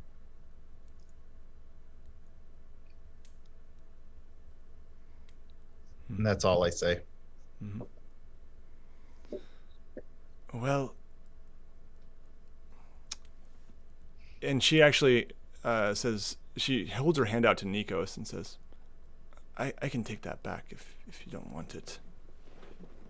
Ah, yes. Sorry, I have a rather delicate constitution, and I'm afraid dried meats don't agree with me very well. Oh, no problem, no problem. And she says, we should probably be on our way. And you all mount back on the axe beaks. There's been enough snow melted for them to be fully watered, and now you head back to Bryn Shander. Within a few hours, the journey passes without note. You pass a few other travelers out on the road. It's quite dark. It's getting quite late. And, well, it's always dark, first of all, but you actually begin to see a bit of the aurora streaking the night sky. And Taryn says, it's beautiful, isn't it? You can kind of see the walls of Bryn Shander off in the distance. Magnificent. Don't you think? And she turns to Fizwick. Oh, it's really nice. Yes. My mother says it's the Frost Maiden herself, flying across the night sky to keep the sun at bay. I guess that makes it a little less pleasant, doesn't it? And you all kind of trudge into Bryn Shander. The gates open for you. The streets are lit by lantern, and we're going to take a short break at this time. Woo! Okay. All right, so yeah, stick around, everybody. Quick bio break. We'll be back very soon. I think Will had to go.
Hello, everybody, and we're back. Michael was just telling us about pies. We talked about donuts. It was excellent. Thank you for your patience as we Learning delved Australian. into the culinary. Our campfire conversation about food really lit up a little more here on the break. So, yeah, check out Australian pies. They're amazing, apparently. Meat pies and such. All right. So where we left off, our party was entering Bryn Shander. I guess there's a couple different options before you guys here, and I think it's very late. So I guess I would ask each of your characters, and we don't have to all do the same thing necessarily, but what would you do first, and then probably thinking toward some shut-eye quite soon here.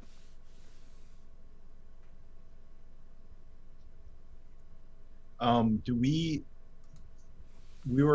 we gonna go talk to Helen and confirm our kill, so to speak, with her?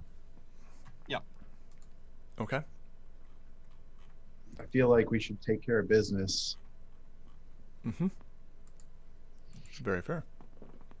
I am going to get the map of Bryn Shander. There we go. There it is. Okay. Not the Axebeak. No. Get the Axebeak over there. All right. So, you guys are... well, I'm going to say actually you're coming in the north gate because you are coming from the north, I believe. And... Well, actually, let me check my map. That'd be nice. Well, I suppose you're coming in from the east. Never mind. You're coming in from the east. And, yeah, you could definitely make your way to the north gate here. And if that's your first stop, you can check if Helen is in. You do have your 4 Axebeaks that are being led back to the stable. And the 2 that you all have newly acquired, we'll say. What would you like to do with those? Would you like to bring them with you to tie them up outside the North Look, or what do you think? This week. I would like to try and stable mine. Mm-hmm. Fizwick is? Yeah, I was gonna say the same thing. Mm-hmm. Excellent. Yeah, so I'm going to say we'll figure out the cost of this later. I'll try to hone in on an exact price, but I think it's actually going to be pretty reasonable compared to, your average day of living. A Axebeak is not overly expensive to feed and take care of. So I'll figure that out between sessions, but sure enough, you guys find the stable. Perhaps you follow Taryn, in fact, to back to the stable where hers are kept, and or I guess probably her father's or mother's. And you manage to leave them there, and she, informs you that, yes, absolutely, you can come back and, just make sure you make your payments in advance so that we can continue to care for them. And I'll get you that info on the payment later. Sound good? All right, so you make your way to the North Look Tavern. It is quite late, but there are still so the normal nighttime chaos of brawls and fights have pretty much died off by now. Even coming about a block away, you all see some just drunk and stumbling people on your way back. Just kind of leaning up against buildings for support as they try to make their way back home. A couple others just passed out at the door near the staircase leading up to the North Look. And as you make your way inside, there is a small, there's only a small amount of people here. So if you were to look over, scan, you would not actually see Helen. What would you like to do? Fizwick wants to look around the room and see if there's anybody he knows here. So Fizwick, why don't you go ahead and make... Oh boy, what check would be good for this? I can't remember maybe investigation? Sorry, Ren. 4. Fizwick, you don't really recognize anybody. Yeah.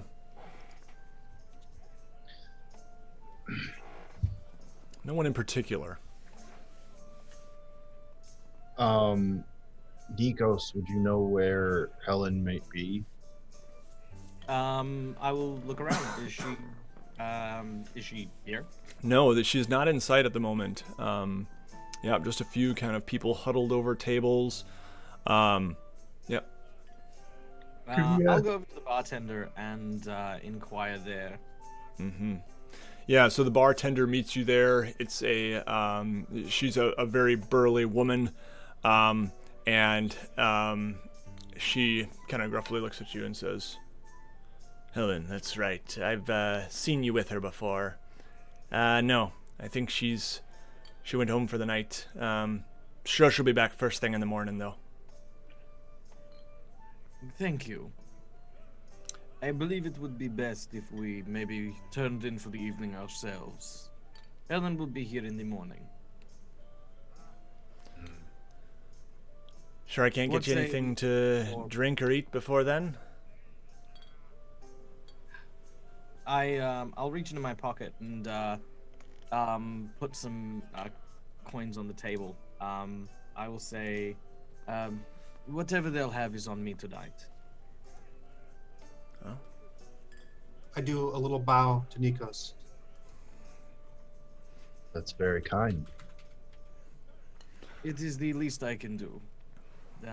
You allowed me to be able to finish my task, and for that I am grateful. Please eat, drink, and rest well. In the morning we shall finish our business with Helen, and who knows, perhaps there is more coin and more gold to be had. Very good. So would you all like rooms? I believe actually, now I'll let you decide, Nikos, if you would have a place. Are you from Bryn Shander, and would you have some sort of modest dwelling here? Gruckvar I know it's also, and I imagine you probably would, Gruckvar. Where are we right now? Do we head towards the North Gate? Is that where this tavern is? Mm-hmm. Yes, by the North Gate, yes. Where I stay is in the west side of town. Okay. I think that I would say something along the lines of, I actually have a place to live and stay here, and it's humble, but if you'd like, you may come as well and stay with me. I sleep behind the forge at a smithy, and if you're willing to sleep on your bedrolls, you can sleep there. If you've got more coin to splash out, I suppose you can stay here. Either way, we can meet here in the morning. That is very kind. I have my own arrangements for the time being, but they're nothing permanent, so perhaps I will take you up on this, Gruckvar. Well, you're welcome to.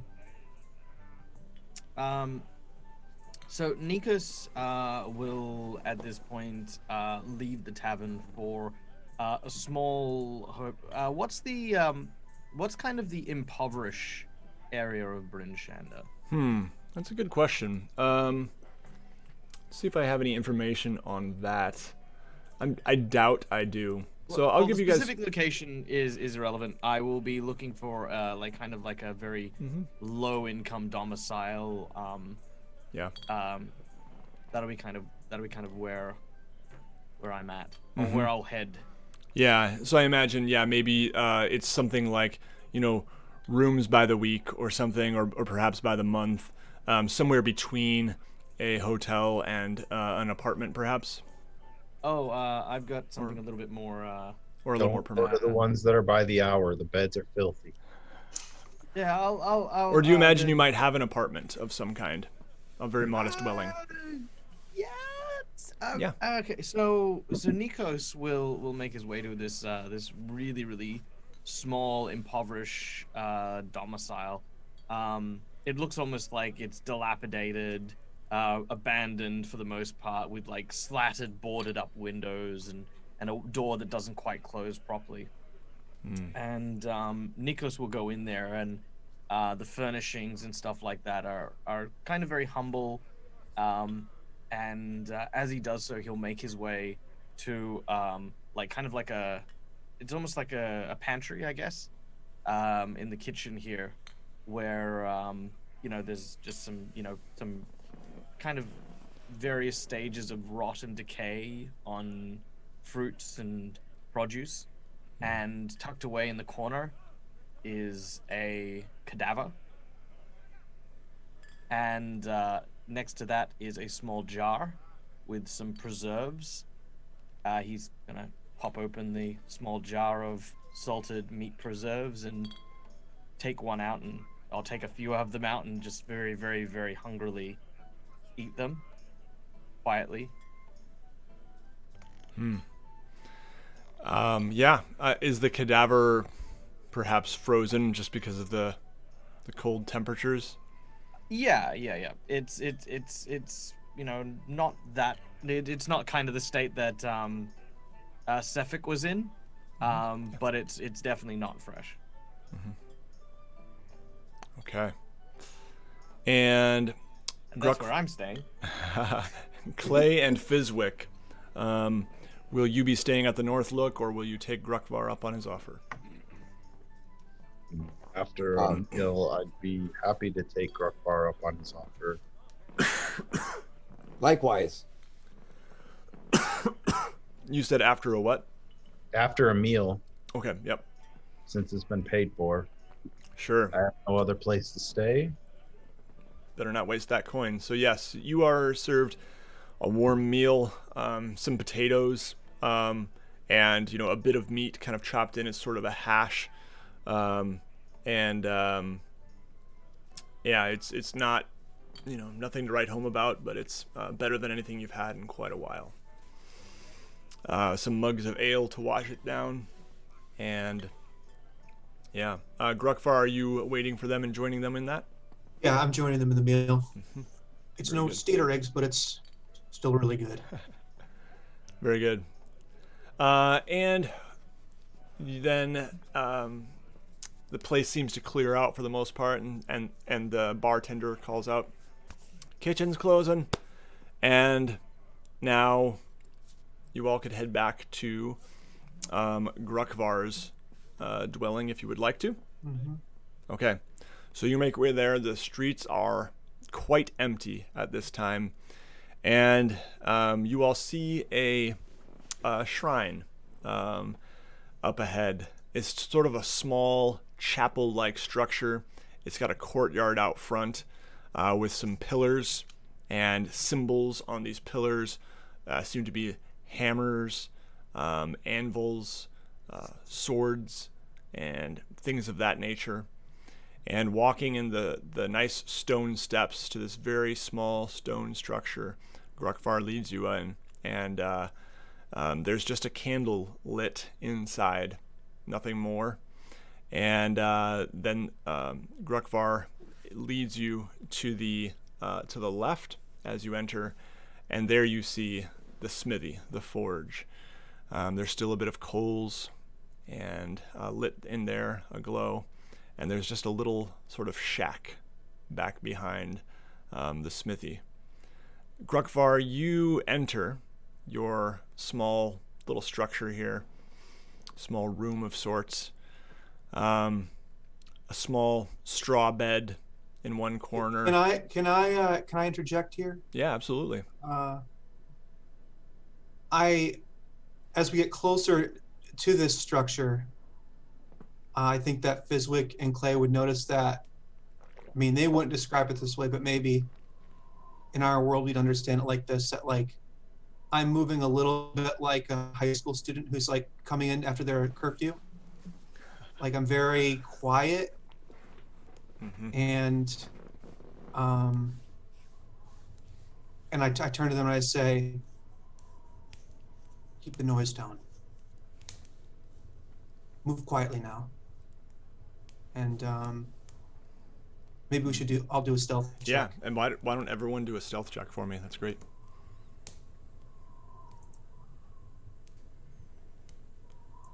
$15. I have to take mine with disadvantage because I had to take my armor off. So I got a 6. Okay. 13. All right, so yeah, Grukvar, you are just motioning your friends. Shh, let's everyone try to stay quiet here. And then as you're kind of walking, clink, you actually knock over a big sledgehammer, and it just kind of thuds against an anvil near it, and boom, Can I try a little to bit of a like? ring. Can I try to catch it? Yeah, absolutely. Go ahead and make a dexterity check or saving throw. We'll go with saving throw. Sure. Saving throw? Sure. 16. I don't know if that's appropriate. Okay, so yeah, you actually do manage to, you know, shoot your arm out and catch it. Saved. Actually. All right. So if we continue on, where we head back towards the forge, and my little shack is right up against the back of it. Mm-hmm. And since it's night, the forge is out, but it's still got all that residual heat in it because it's huge and it's largely stone. And so I motion for Fizwick and Clay to lay their bedrolls so that they can get as close as they can to that stone surface that backs into my little shack. Why do I feel like we're like his boyfriend being snuck in? My 2 boyfriends. Yeah. My 2 monstrous boyfriends. So, yeah, you guys go back here. Grukvar, you notice that you have this kind of small chest, and you do notice that it's a bit moved from where it was originally when you left. And yeah, but other than that, everything seems in order, and there is some warmth provided by the forge for sure. And you manage to kind of unroll your bedrolls, guys, and very quickly, I imagine, fall asleep. Is there anything else you'd like to do before that? Actually, yeah. So Clay would sort of beg the other two's pardon and stay outside for just a few minutes, and then come inside and lay out the bedroll and lay down and go to sleep. Mm-hmm. All right. Fizwick or Grukvar, anything else you'd like to do before falling asleep here? I want to investigate that chest. Mm-hmm. It's kind of bothering me that it's moved out of place. Yeah. And do you do so right away, or do you wait for your companions to fall asleep, or?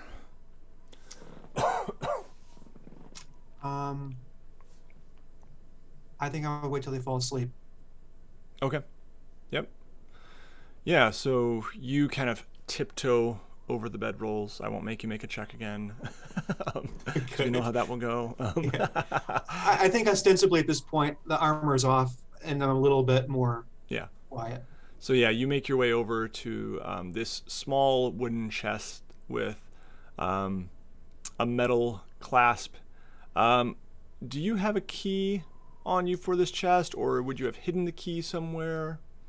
Yeah, the key is on the same chain as my holy symbol, the amulet that I wear. Mm-hmm. Yeah, and you notice as you are clicking it open, the lock, that there do appear to be some scratch marks on the lock. And as you open it up, I'll let you decide what's in here, I guess, but I imagine there are some things of value to you. Mm-hmm. What do you think would be in there? I have a small piece of like well-handled wood. Almost looks like driftwood. It's been turned over in my hands so many times. It's really small, smooth little piece of wood. There's a tin that if you open it, it smells like rotting fish. There's a like a heavy knitted blanket in there, and there's some tools I can use at the forge. There's some small like pliers and things of that nature. But I noticed that that something that was the most important thing in there, that is kept in there to be held safe, is missing. Do you want me to discuss what that is? Yeah, absolutely. Okay. If you'd like to. Yeah, sure. There, what's supposed to be there, which is kind of the centerpiece of this chest and one of the most important component of it, is a mostly melted war pick, and it has like a heavy handle to it and like a really nimble, sharp pick on the end, but they're warped and twisted from the heat of a forge. And they have pry marks on them where there used to be gems and some gold filigree and things like that. And you can see the remainder of some dwarfish runes that talk about Moradin and other dwarven deities. But like I said, I can see where it was nestled in the blanket, but the war pick itself is not there. And I'm really startled, and I look around, and I, as quiet as I can, I look behind the chest. I kind of walk around the room and look in different corners and see if it's been misplaced or something. But I'm kind of befuddled as to what to do, because I just don't know where it could have gone. I poke my head out the door and look down the street and up the street, but of course it's nowhere to be found. So were you looking, are we sleeping at this point? Did you wait till we went to sleep? I hope so, Yeah. unless I made too much noise again. Yeah, I think he said he waited till you were asleep. So I imagine, yeah, there's, this kind of sheet of very soft leather with a leather tie that's still in there. That is where you kept it, and that's still there, but it's loose. It is no longer tied up. Yeah. Okay.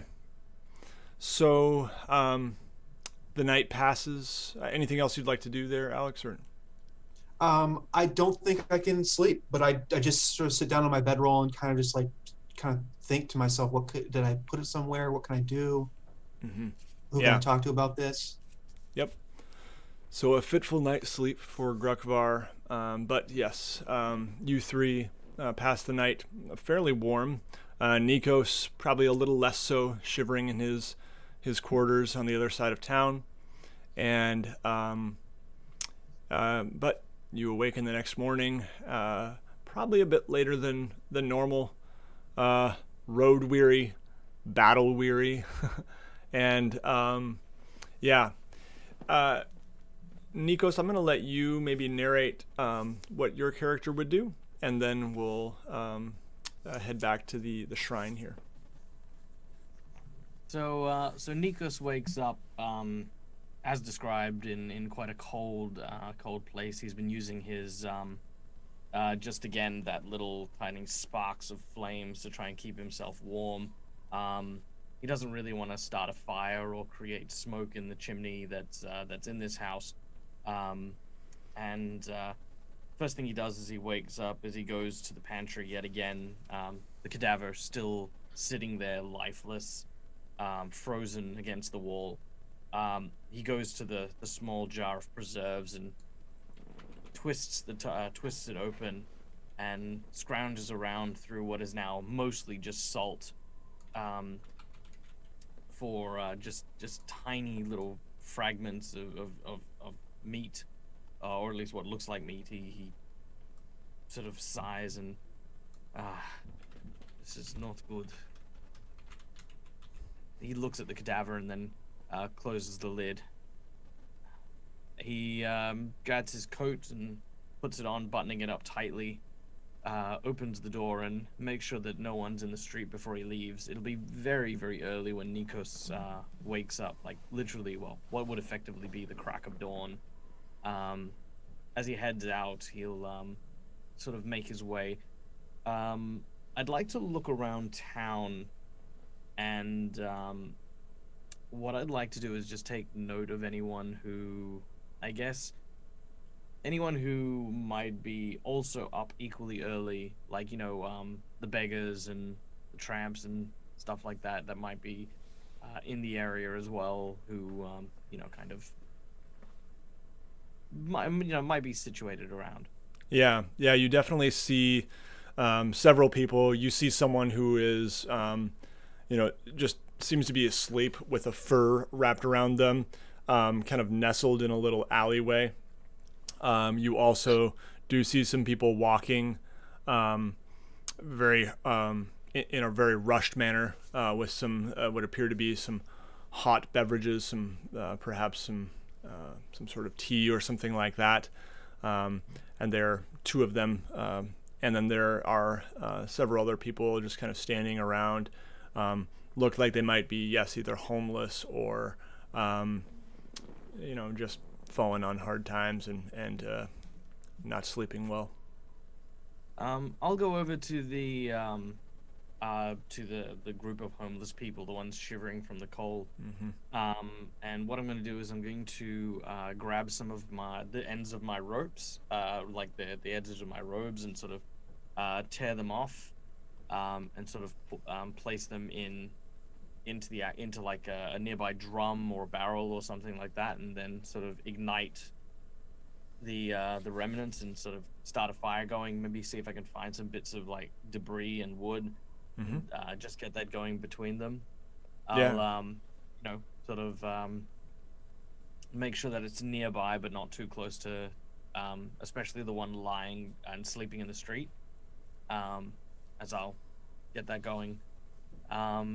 Then I'll go and buy some just some small, like, just breakfasty sort of stuff, some bread and some cheese and the like, and I'll sort of put a little spread. Obviously I'm not trying to feed all the homeless people, just the ones in my immediate neighborhood.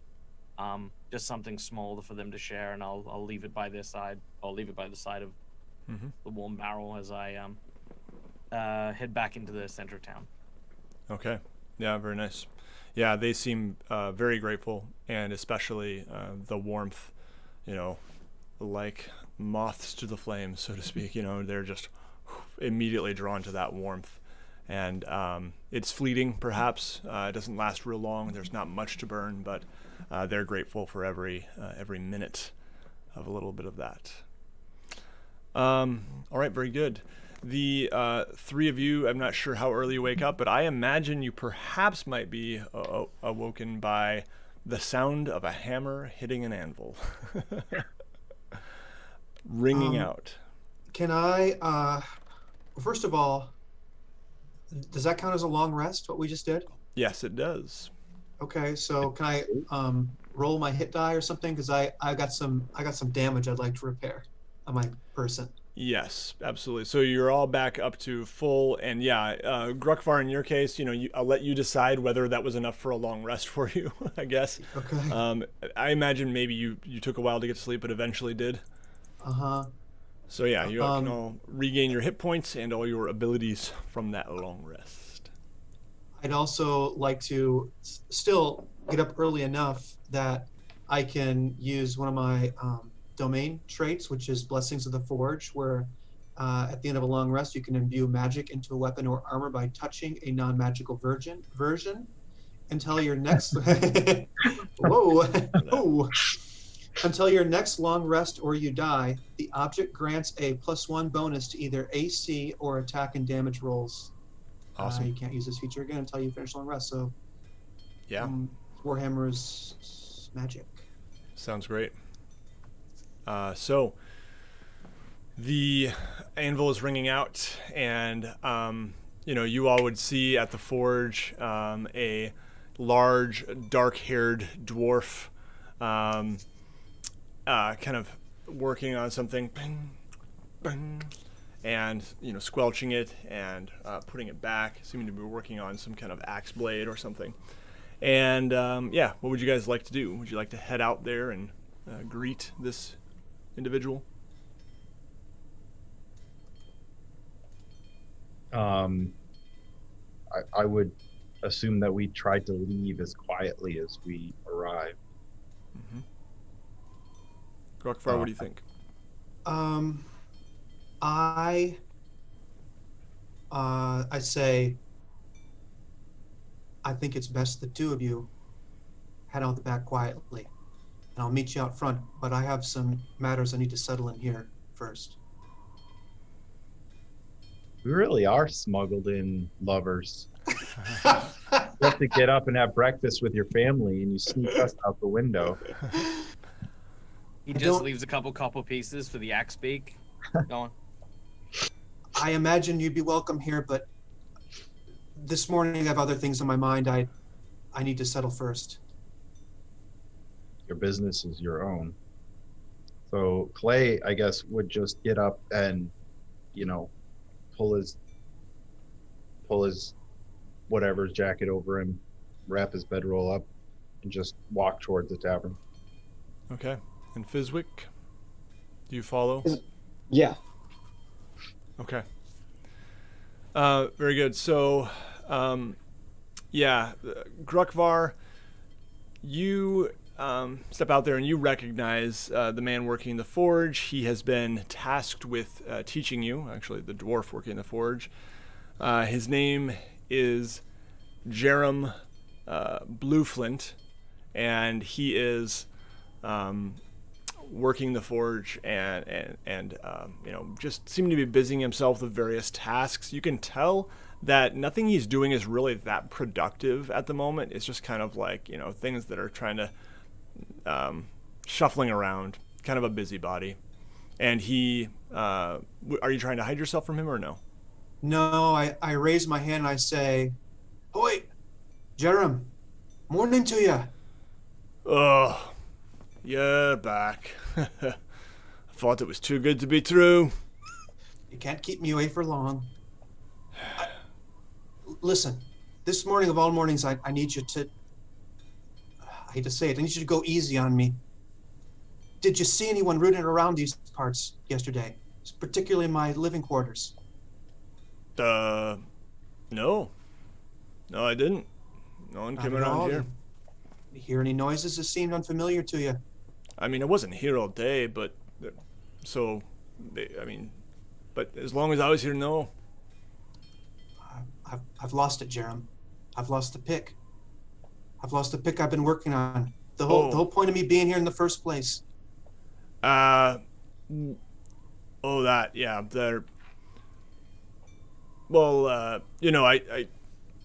kind of just wanted to have a look at it, and I forgot to put it back, so yeah. This isn't a small thing, Jerem. It's not a trifle. It's important to me. It's the most important thing to me. Whatever. Anyway, small trinket, nothing big. Here, you can have it. And he kind of goes back into his quarters, and he has it sitting on a table, and just kind of, he actually tosses it to you. It's quite heavy, but okay. I'm gonna do athletics check to try and catch it. Okay. Yep. He doesn't care. 21. I think yeah. That's the catch. Yeah. Okay. He kind of throws it at you and almost hopes that it'll clatter to the ground or something. Oh, you caught it. All right. Well, Grokvar takes it in his hands and he's trembling with rage. It's like he wants to drive it into Jerem's head, but he doesn't. But he's furious. And he says, "This is going back to where it was before. And I'm telling you, you never touch it again." Empty threats, I'm sure. Nothing. Listen, I'm sorry, all right? By the gods. Takes it so seriously. That was your one chance. Your one chance to even see it. It's going back now, and that's where it's going to stay. All right. And he kind of storms off into his quarters. The flap of there's no door. It's just a big leather flap, essentially. And he slams the flap. Okay. Grokvar heads back to his chest.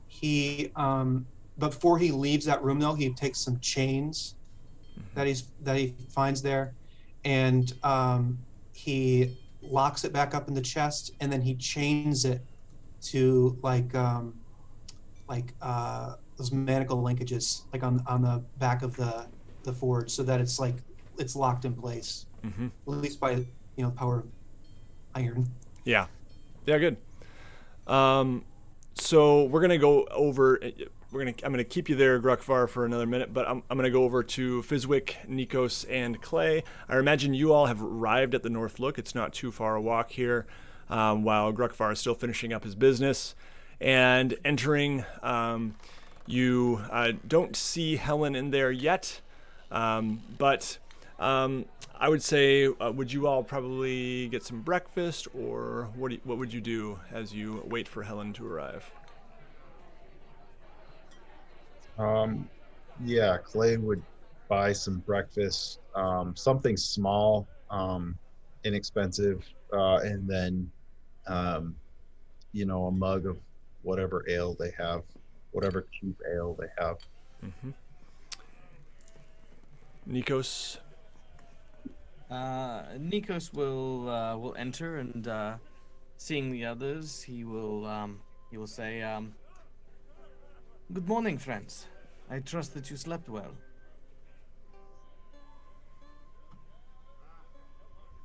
Clay just nods. Fizwick just rubs his eyes. Fizwick, you, as you're rubbing your eyes, there is a loud singing coming from the wall next to you that causes you to jump. Michael, I'm not sure if you have a sound for this, but you might. Old Bitey. There's a big fish mounted on the wall. And yeah, I think that's it, and we just need a little more volume, probably. Let's stir up the river slow. Where it is, I don't know. Must be under all that snow.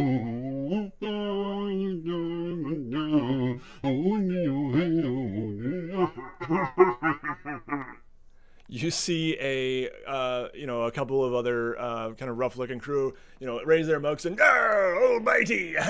and they quaff these mugs of ale. And but Fizwick, you may have been here to the North Look before, but as you're just kind of in your tired state, it took you off guard. And Old Bitey, this big knucklehead trout that is mounted to the wall of the North Look Tavern. Let me see if there we go. This Axebeak keeps getting in the way of what I want to show, guys. I need a new Axebeak slide. Oh, no, nothing to see there. Okay, there we go. Anyway, Old Bitey, and just as soon as he snaps to life and starts singing, back against the wall. And I would say, Michael, you would probably know, as the one who's most familiar with this place, that there was a spellcaster some time ago who enchanted this great knucklehead trout on the wall to sing occasionally, and once in a while it also takes a bite of a passerby. So Fizwick is lucky this morning he only got the song. Fizwick, how do you react to this? He just kind of stumbles off to the ground, just kind of gets back up and rubs his eyes. It's too early for fish on the walls. And yeah, so there's definitely some people mulling about who are kind of having a good laugh at your expense, Fizwick. And you all kind of sit down. Throughout the course of your time here, you hear some murmurings as you're sitting at your tables. And so a couple of the things that you kind of overhear people talking about if you're as you're waiting for Helen to show up. You hear a woman saying, "No, I've just come from there." And the man says, "You did?" "Yes, I came from Caerdinaval. No one has seen this speaker for quite some time. It's very strange. Locals say he's fallen ill or something, but there's some sinister figures, they say, that have been seen entering and leaving the castle at odd hours, so I'm not sure. I I wanted to get out of there. There's just a weird feeling about the whole of Caer Dineval right now. He said, well, you could stay with me for the time being. And she says, and she kind of, takes her sack of something that she's been shopping with and just kind of hits him over the head with it. No way! And Fizwick, you overhear a little bit of a conversation between a couple of kind of rough-looking guys in leather armor. One with a big scar that seems to be covering an eye that's now gone. No eye patch or anything like that. And they say, well, I've not much work these days. I've thought about going over to Targos, because there's kind of an expeditionary crew up there. They apparently lead groups up to up Kelvin's Cairn. Some kind of group that's looking for Oyanamartuk, or Oyanamartuk. Yes. Don't you know? I don't know. He's some kind of Goliath beast of some sort. And anyway, tourists looking up on Kelvin's Cairn for some mythical beast, But hey, if there's coin to be had, I'm thinking about headed that way. You want to come? And the guy says, no way, too cold up there. My uncle died up on Kelvin's Cairn. And we're going to cut back to Grukvar now. Grukvar, you are, as you're kind of locking up your chest, you hear behind you footsteps, and Grukvar, it is so good to see you. Oh, I thought I'd heard your voice. And this, you would know, is Anasia Brighton. Anasia Brighton is the priestess here at the shrine who was kind enough to take you in, and also to convince Jerem to take you under his wing in terms of learning to work the forge. So Anasia steps up, and she's a small gnomish woman with dark skin, curly hair, and she kind of gives you a hug. You're quite a bit taller than her. Good to have you back. How have you been? Pardon me, holy lady, but I'm not well at all. This man, this dwarf you sent me, Jerem, he doesn't respect me. He doesn't respect my belongings. I know I'm putting you out by even being here. I know it's trouble, but this is too much, and I don't deserve it, and I have to stand up for myself. This isn't right, what he did. Oh, what did he do? I'm sorry. I'll certainly talk to him. Well, you know this pick I keep in here, and he sort of taps the top of the chest. Yes, your most prized possession. I saw it when you came here.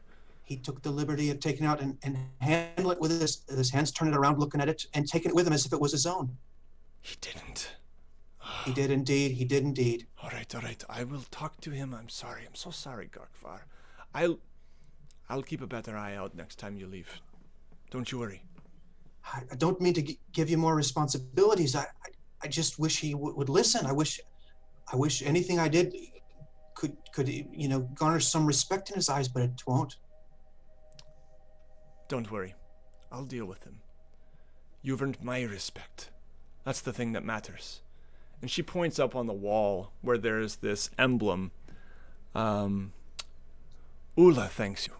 You have Ula's blessing now. And there's this emblem up on the wall, a mountain with a ruby planted in the center. She says, magnificent work. It is. You have a bright future. You're learning well. And Jerem better teach you well and continue to respect you, or else he won't be here anymore. This is against Ula's ways. I hope Jerem feels that way too someday, but I'm not counting on it. Well, you just keep up your study under him, get along as best you can, and I'll have a talk with him. Don't you worry. All right. She says, kneel, if you don't mind. Let me pray over a blessing over you. And Gruffer does that. and she kind of mumbles some words in another language that maybe Grukvar is just starting to understand, perhaps. And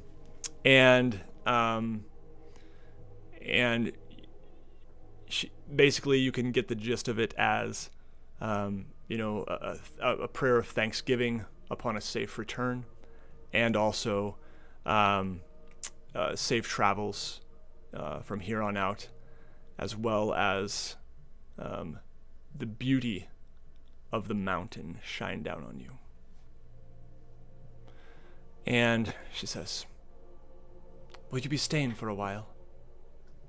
Oh, I'm afraid not, wise woman. I've got to be going. And that's totally not her accent, by the way. I'm just, yeah. Hey, Let me try my that. accent, my accent ebbs and flows too. There you go. It's all good. So she says, "I understand. And yes, there are important things to be done. But we will be here when you return. And more importantly, Ula is always with you." Thank you, wise woman.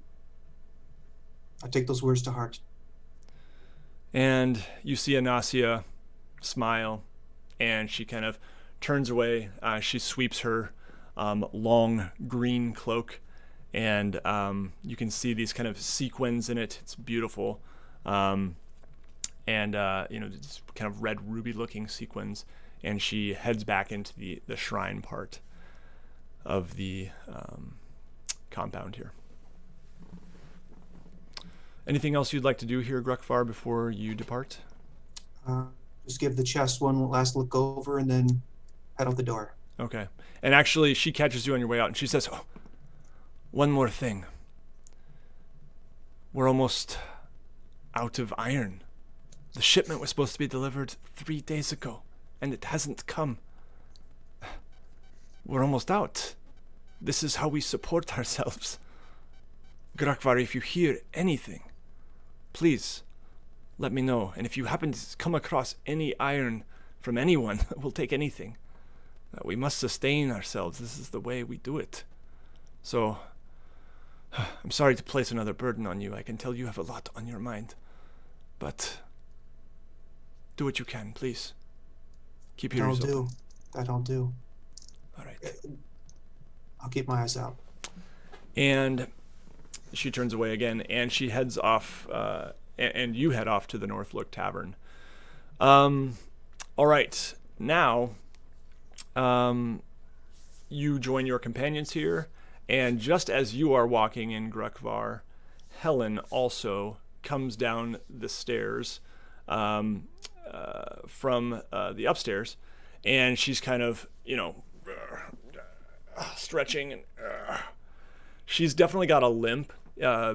Nikos would know this, but those of you who haven't met her before would not. And so she sees the party here, and she heads over and she says, "What news? What news?"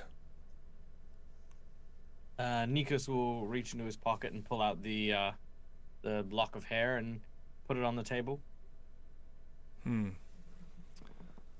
This what I think it is. You would only be part right. The task is done, and there will be no murders from this person any further. But all was not as it seemed. When we encountered our mutual friend, we found that they had a touch of the undeath upon them. Oh. Well, that's crazy. Huh. I knew there was something off about that Sefik Caltro. And she's intentionally trying to keep her voice pretty low, and she's also got that gruff morning voice going on for sure. Well, good. It's done. And she pulls out a pouch of coin, and she says, "Here you go." She plops it on the table. She says, "Make sure you share it with your companions. Any injuries or anything go wrong? Anything I need to know? Anything else I need to know about here?" At this point, I'll hand the journal to Helen. This was on his person. It contains a number of renditions of the Frost Maiden. There were definitely some magical influences involved. The eyes of this person, whatever he happened to be, glowed with a certain rime fire. And the weapon he wielded was forged of ice. And as clay laid hands upon it, it melted and turned to water in his palms. And she kind of flips through the volume here, the little leather-bound book, and she just kind of mumbles, "Touch of the Frost Maiden. I knew it, and and she kind of hits her leg and she says, "I wish I could go out there with you." But well done, Nikos. And this will help me clear. This'll help smooth things over in other ways too. And she gives you a wink. Nikos nods and bows. Thank you.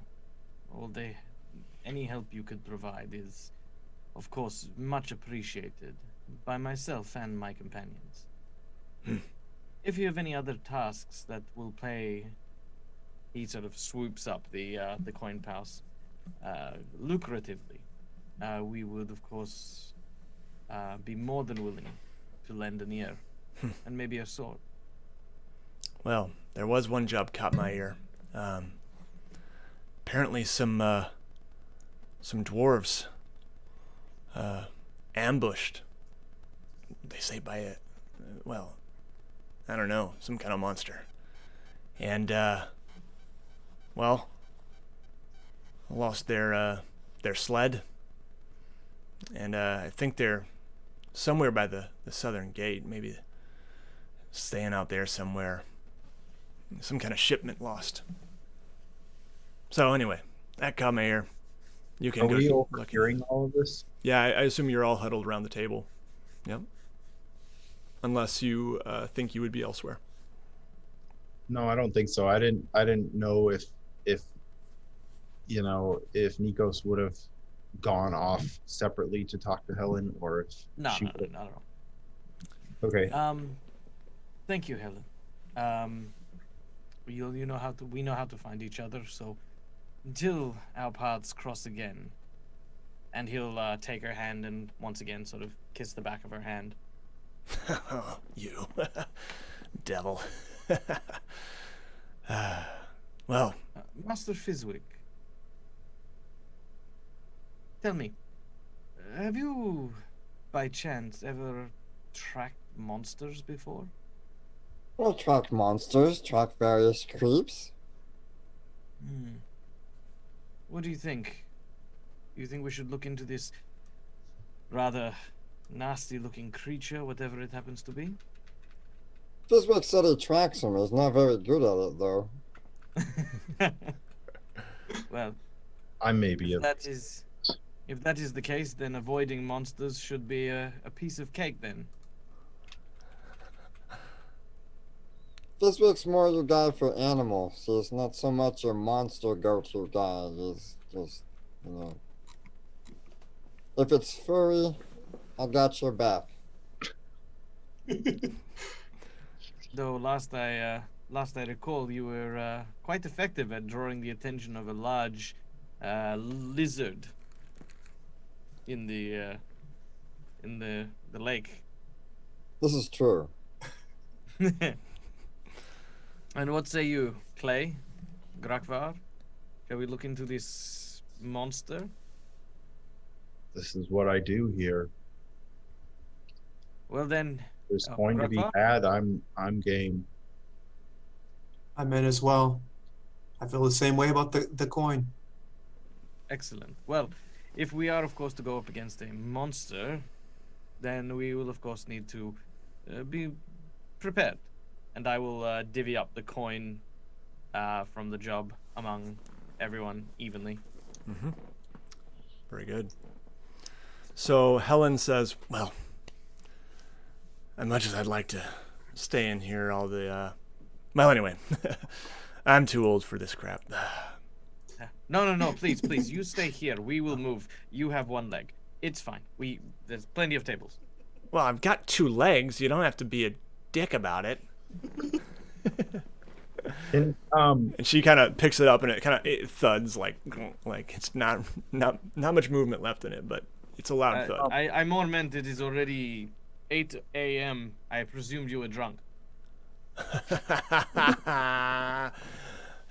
That's not what you meant. like as they laugh, is it possible to sort of go back in time a little bit, and when she had her little slip of the tongue, is it possible to Hit rewind on that? make a little insight check or something like that to just see, like, not necessarily like exactly what their secret is, but more like the motivation behind, just pick up on whatever I can pick up on. Yeah, sure. Yeah, go ahead and make an insight check. I just rolled for Helen, and she didn't roll super well in terms of... Natural 20. Okay. I mean, yeah, you definitely got the impression that she was hiding something, and I'll just repeat the exact words for you if you want to. She said, now we can clear your... I mean, this will help me smooth things over for you in relation to Sefik Caltro's death, or the accomplishment of the quest. And she was directing that towards Nikos? Yeah. Or to the group? Okay. Toward Nikos, yep. Hmm. Okay. So, you all have heard a couple rumors, but it seems like you're maybe interested in pursuing the rumor that Helen is telling you about. And I will probably just type up in between sessions the other rumors, just so that these are things you've heard about, if you feel like ever pursuing those, or if they ever smack you in the face, as the case may be at times in Icewind Dale.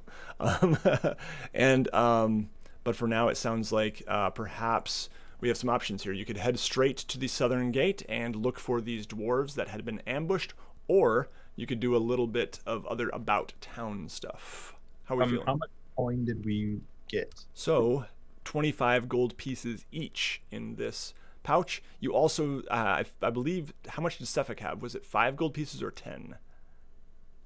I don't know if anyone wrote that down. 10. I wrote down it's 10. Okay, so I suppose you could divvy. We'll just say 12. There we go. Now we can have 3 each. There we go. So yep, we'll make that happen. So you each have 28 gold pieces newly added to your belongings, and you could do a little shopping preparing, or you could head straight to the southern gate. How we feeling? Does Grukva mention the missing Ordal when we find out that this is a dwarven caravan that got ambushed?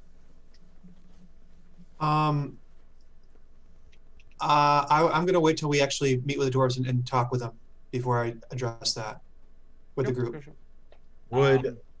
Would I know if there's any, aside from the forge that we just came from, would I know if there's any, or what shops are within sort of walking distance this morning?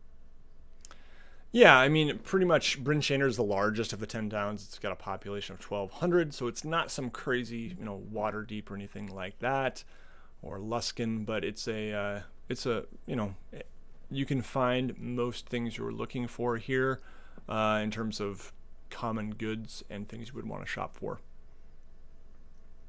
Okay. Certainly less by way of like magic items and stuff like that, compared to other big cities of the realms, but yeah. So yeah, does anyone wanting to make a stop? We can, either we don't have to dig into a ton of role play. We can just kind of, figure out what you would be doing around town if you do want to make any stops. I'm still a little low on my torches from our adventure on the lake, so I want to buy a couple of those. Yeah. What do you think 3 torches would cost me? I would say probably 10 for a silver or something. They're probably going to be very Okay. cheap. Okay. But the player's handbook actually does have this information. Okay. So I would say just, go ahead and if you have the player's handbook handy, or if you just want to go on D&D Beyond and look up the basic rules, you can pretty much buy anything you want here and just subtract that amount of coin from your inventory. Okay. Yep. Any other things you want to buy? I'll Oh, sorry. Go ahead. I was gonna say I'll buy a my own saddle and feed and stuff for both Fizwick and Nikos's axe beaks. Man, Michael's character is loaded. All right. I Very good. currently have, because I didn't spend I didn't spend anything. I've got 138 gold. Yeah. So in like character creation, you didn't really, you're not buying armor, right? You're not buying Not buying armor, not buying weapons. weapons. Yep. I didn't buy anything. Yeah. I didn't even buy rations, actually. You had a soggy piece of wood that you came with. A soggy piece of wood, that was it. And that was left in Mayor That Dwaldon. was a 50 gold soggy piece of wood. Yeah, that's it. So yeah, feel free to just look up sometime between now and next session, the price of a saddle, and I'll figure out the price of the, in terms of feed and upkeep for the 2 axe beaks. Okay. There is the potential for you to buy 2 more axe beaks. They cost 50 gold pieces each if you all would like to have one. But that doesn't have to be a decision you make now if you don't want to. Anything else you guys would like to purchase? Would there be a place to buy like healing potions or anything like that around here?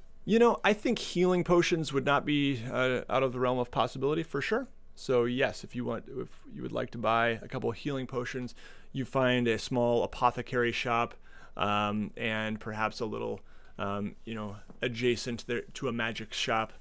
Not going to have crazy magic items, but they would certainly have some healing potions. Yes. Okay. I will buy.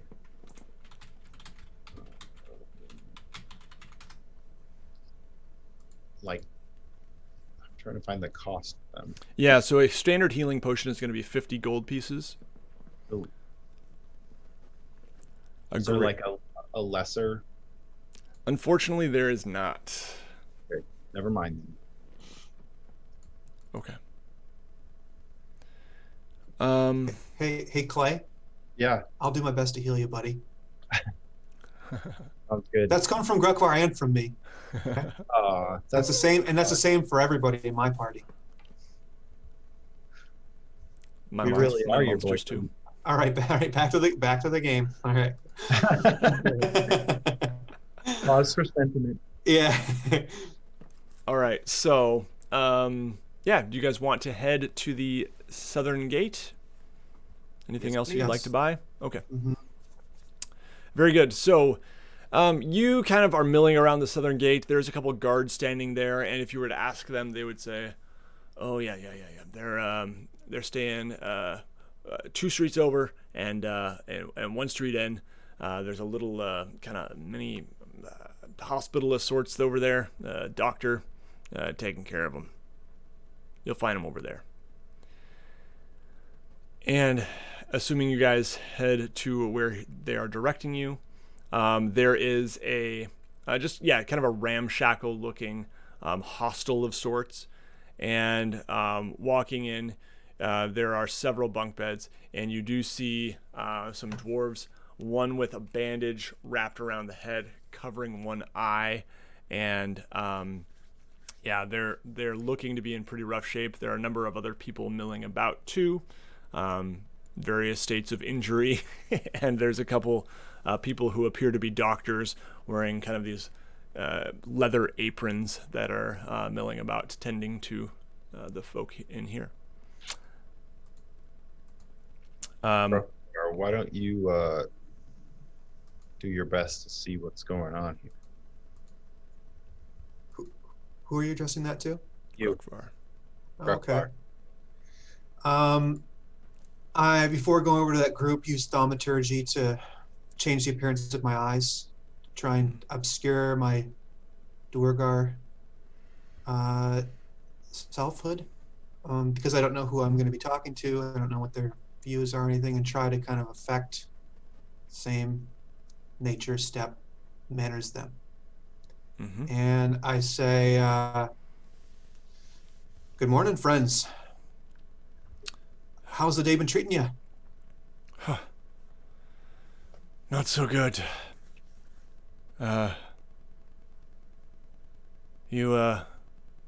She kind of gives you a second glance and says, Duergar? Huh? You are? Well, yes, I am. Ah. Are we still on speaking terms? Oh, yeah, I mean, it's no problem here. All right. I mean, some of my Battlehammer clan, you might want to be a bit careful around them, but I'm a little on the less judgmental side. My name's Huna, by the way. What's yours? The name's Grokvar. Nice to meet you, Huna. Likewise. Listen,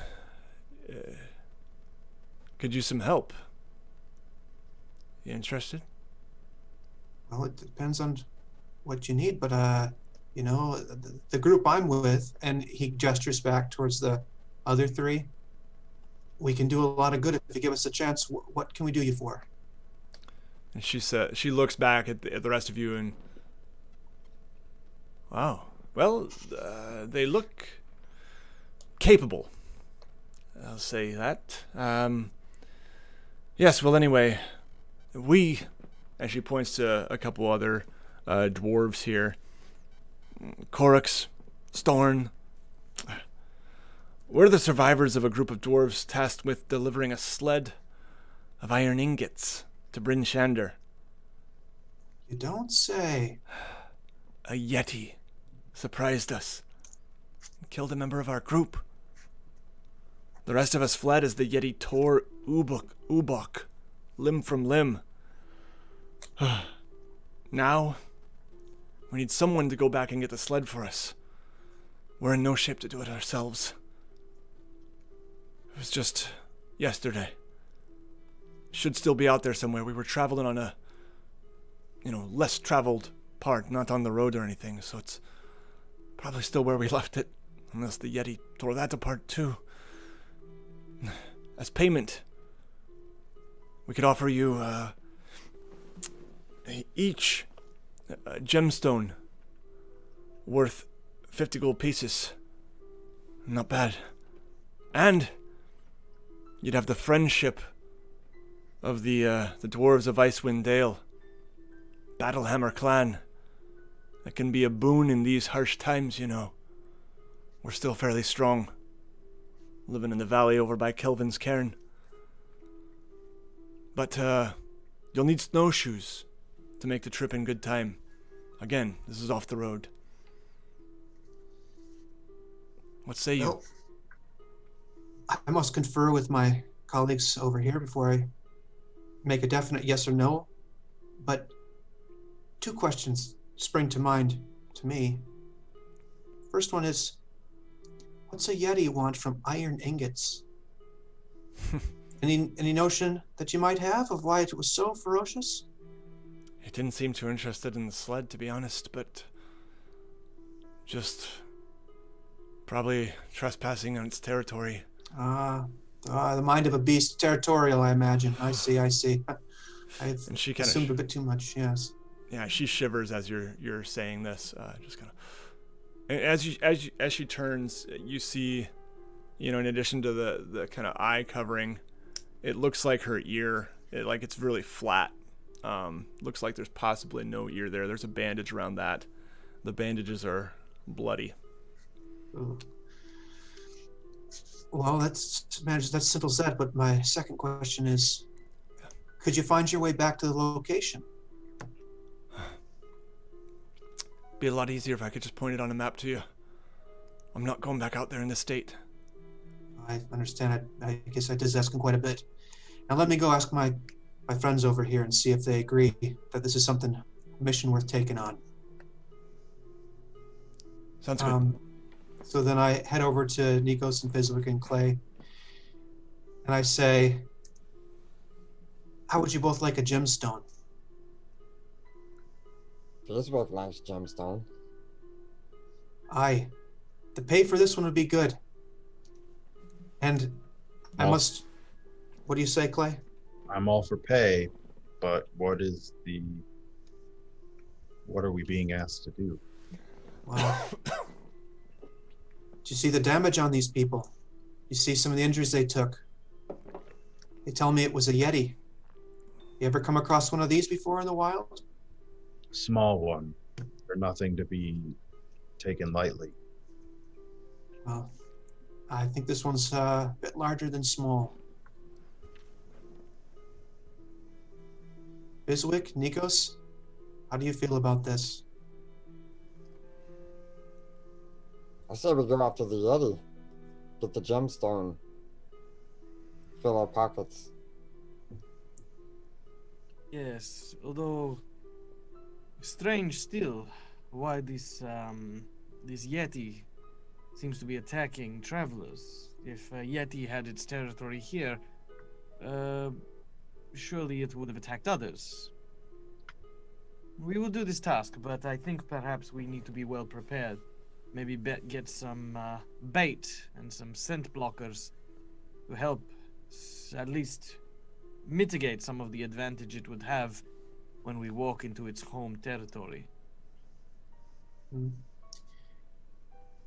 I think with the combination of Nikos, your wisdom, and Fizwick, your ability with creatures, and Clay, your bravery, we might have a chance, but you're right, we should take every precaution before we ever head out there. And I must tell you, this one's a bit personal for me because my mentor and my sponsor and my, well, I suppose you could call her a caretaker in a way, she relies on this iron, this shipment. This is something that she expected to come in, and she needs it for the forge to keep going. So I'm gonna hope that we can find the iron as well. Well, if Do you understand that the importance of that to me? And if this will help you, then Grokvar, you will be bringing with you the most useful thing for this expedition, and that is, of course, your faith. True indeed. True indeed. Well spoken, Nikos. Fizwick has seen many Yetis. He knows they're not all mean, but they're mostly mean. But they really don't like fire, so we need to bring lots of things to burn. Oil, some torches. Fizwick, tell me this. You know, peaceful resolution can be possible amongst reasonable people. Would you feel comfortable trying to communicate to this Yeti? It depends on the Yeti tribe. Some Yetis are a little bit more accustomed to people and creatures from the tribes and the towns. But most Yetis are mean and angry and not to be messed with. But they don't like fire. So a Yeti will never come close to you if you have plenty of fire and torches. Well, to get our gear. If everyone's in, I'll go tell the group over here, the Battlehammer clan, that we're willing to help out. And I look around the circle and I see nodding heads, affirmation. This If will this can't will wait. help the people. Okay. So I'm gonna head back to Huna. Yep, Hruna. Hruna, H-R-U-N-A. okay. Strange dwarven names. And she says, yes. And so are you in? We're in, but we've got to gear up before we go.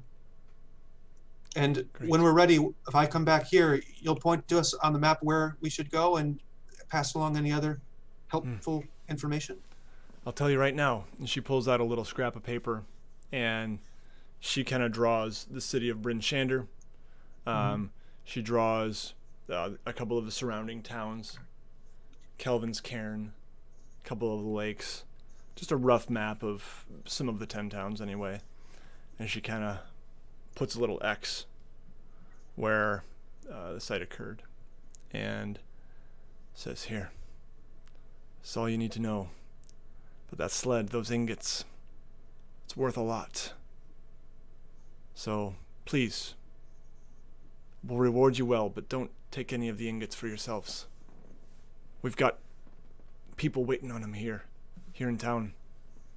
Well, Bryn, I can tell you, I know at least one of the people that's waiting on the iron, and I owe her a great deal, so you can trust me. I'll not take a single one. Bless you. All right. Snowshoes. Point on the map. Might not be anything out there, but might just be the sled in the middle of a blizzard for all I know. But, be prepared for trouble just in case. All right. And you see the other 2 dwarves sitting next to her. One of them, there's kind of like walking upstairs, and every time there's footsteps upstairs, you kind of... And the other one's just kind of staring at the floor. And that is where we are going to end this session. Okay. Thank you, guys. Thanks for hanging with us, everyone who's watching and hanging out in the chat. We appreciate it. And great job today, guys. You got a lot done. Survived a really tough encounter. That Suffolk Caltro, he's a tough one, and you guys handled him really well with the fire, the ice, the push move. I mean, that was all. Yeah, I was kind of thinking I was gonna have to nerf him on the spot a little bit, and I actually didn't. And you guys hardly took any damage. So yeah, good strategizing. What's the convention in D&D? Is it like a turn is like 6 seconds? Yes. A full round is 6 seconds. A full round. Oh, really? Okay. So then, like, over the course of like 30 seconds, he's lit on fire. His feet were frozen. He saw a chaos bolt fly over his head. He got stabbed. It's wild. It's pretty wild when you think about it in those terms. Yes. Yeah. Over the course of 6 seconds. I think most of that was in one round. Yeah. like the fire and the ice. Uh-huh. Yeah. It was crazy. The flask, the fire, the ice. Man, that was just wham. Yeah. Just whew. All right. Every element. Yeah. Yep. It was good. What happens when you have a really strong bounty hunter on your team who doesn't like any nonsense? There you go. Well, thank you guys so much. I'll definitely be in touch between now and next session. I posted a little bit on Twitter. I kind of fell off on posting on Facebook and Instagram, but I posted some little like character posters. So go check those out if you guys want to like read little blurbs about the characters over on WASD20 on Twitter and on Facebook.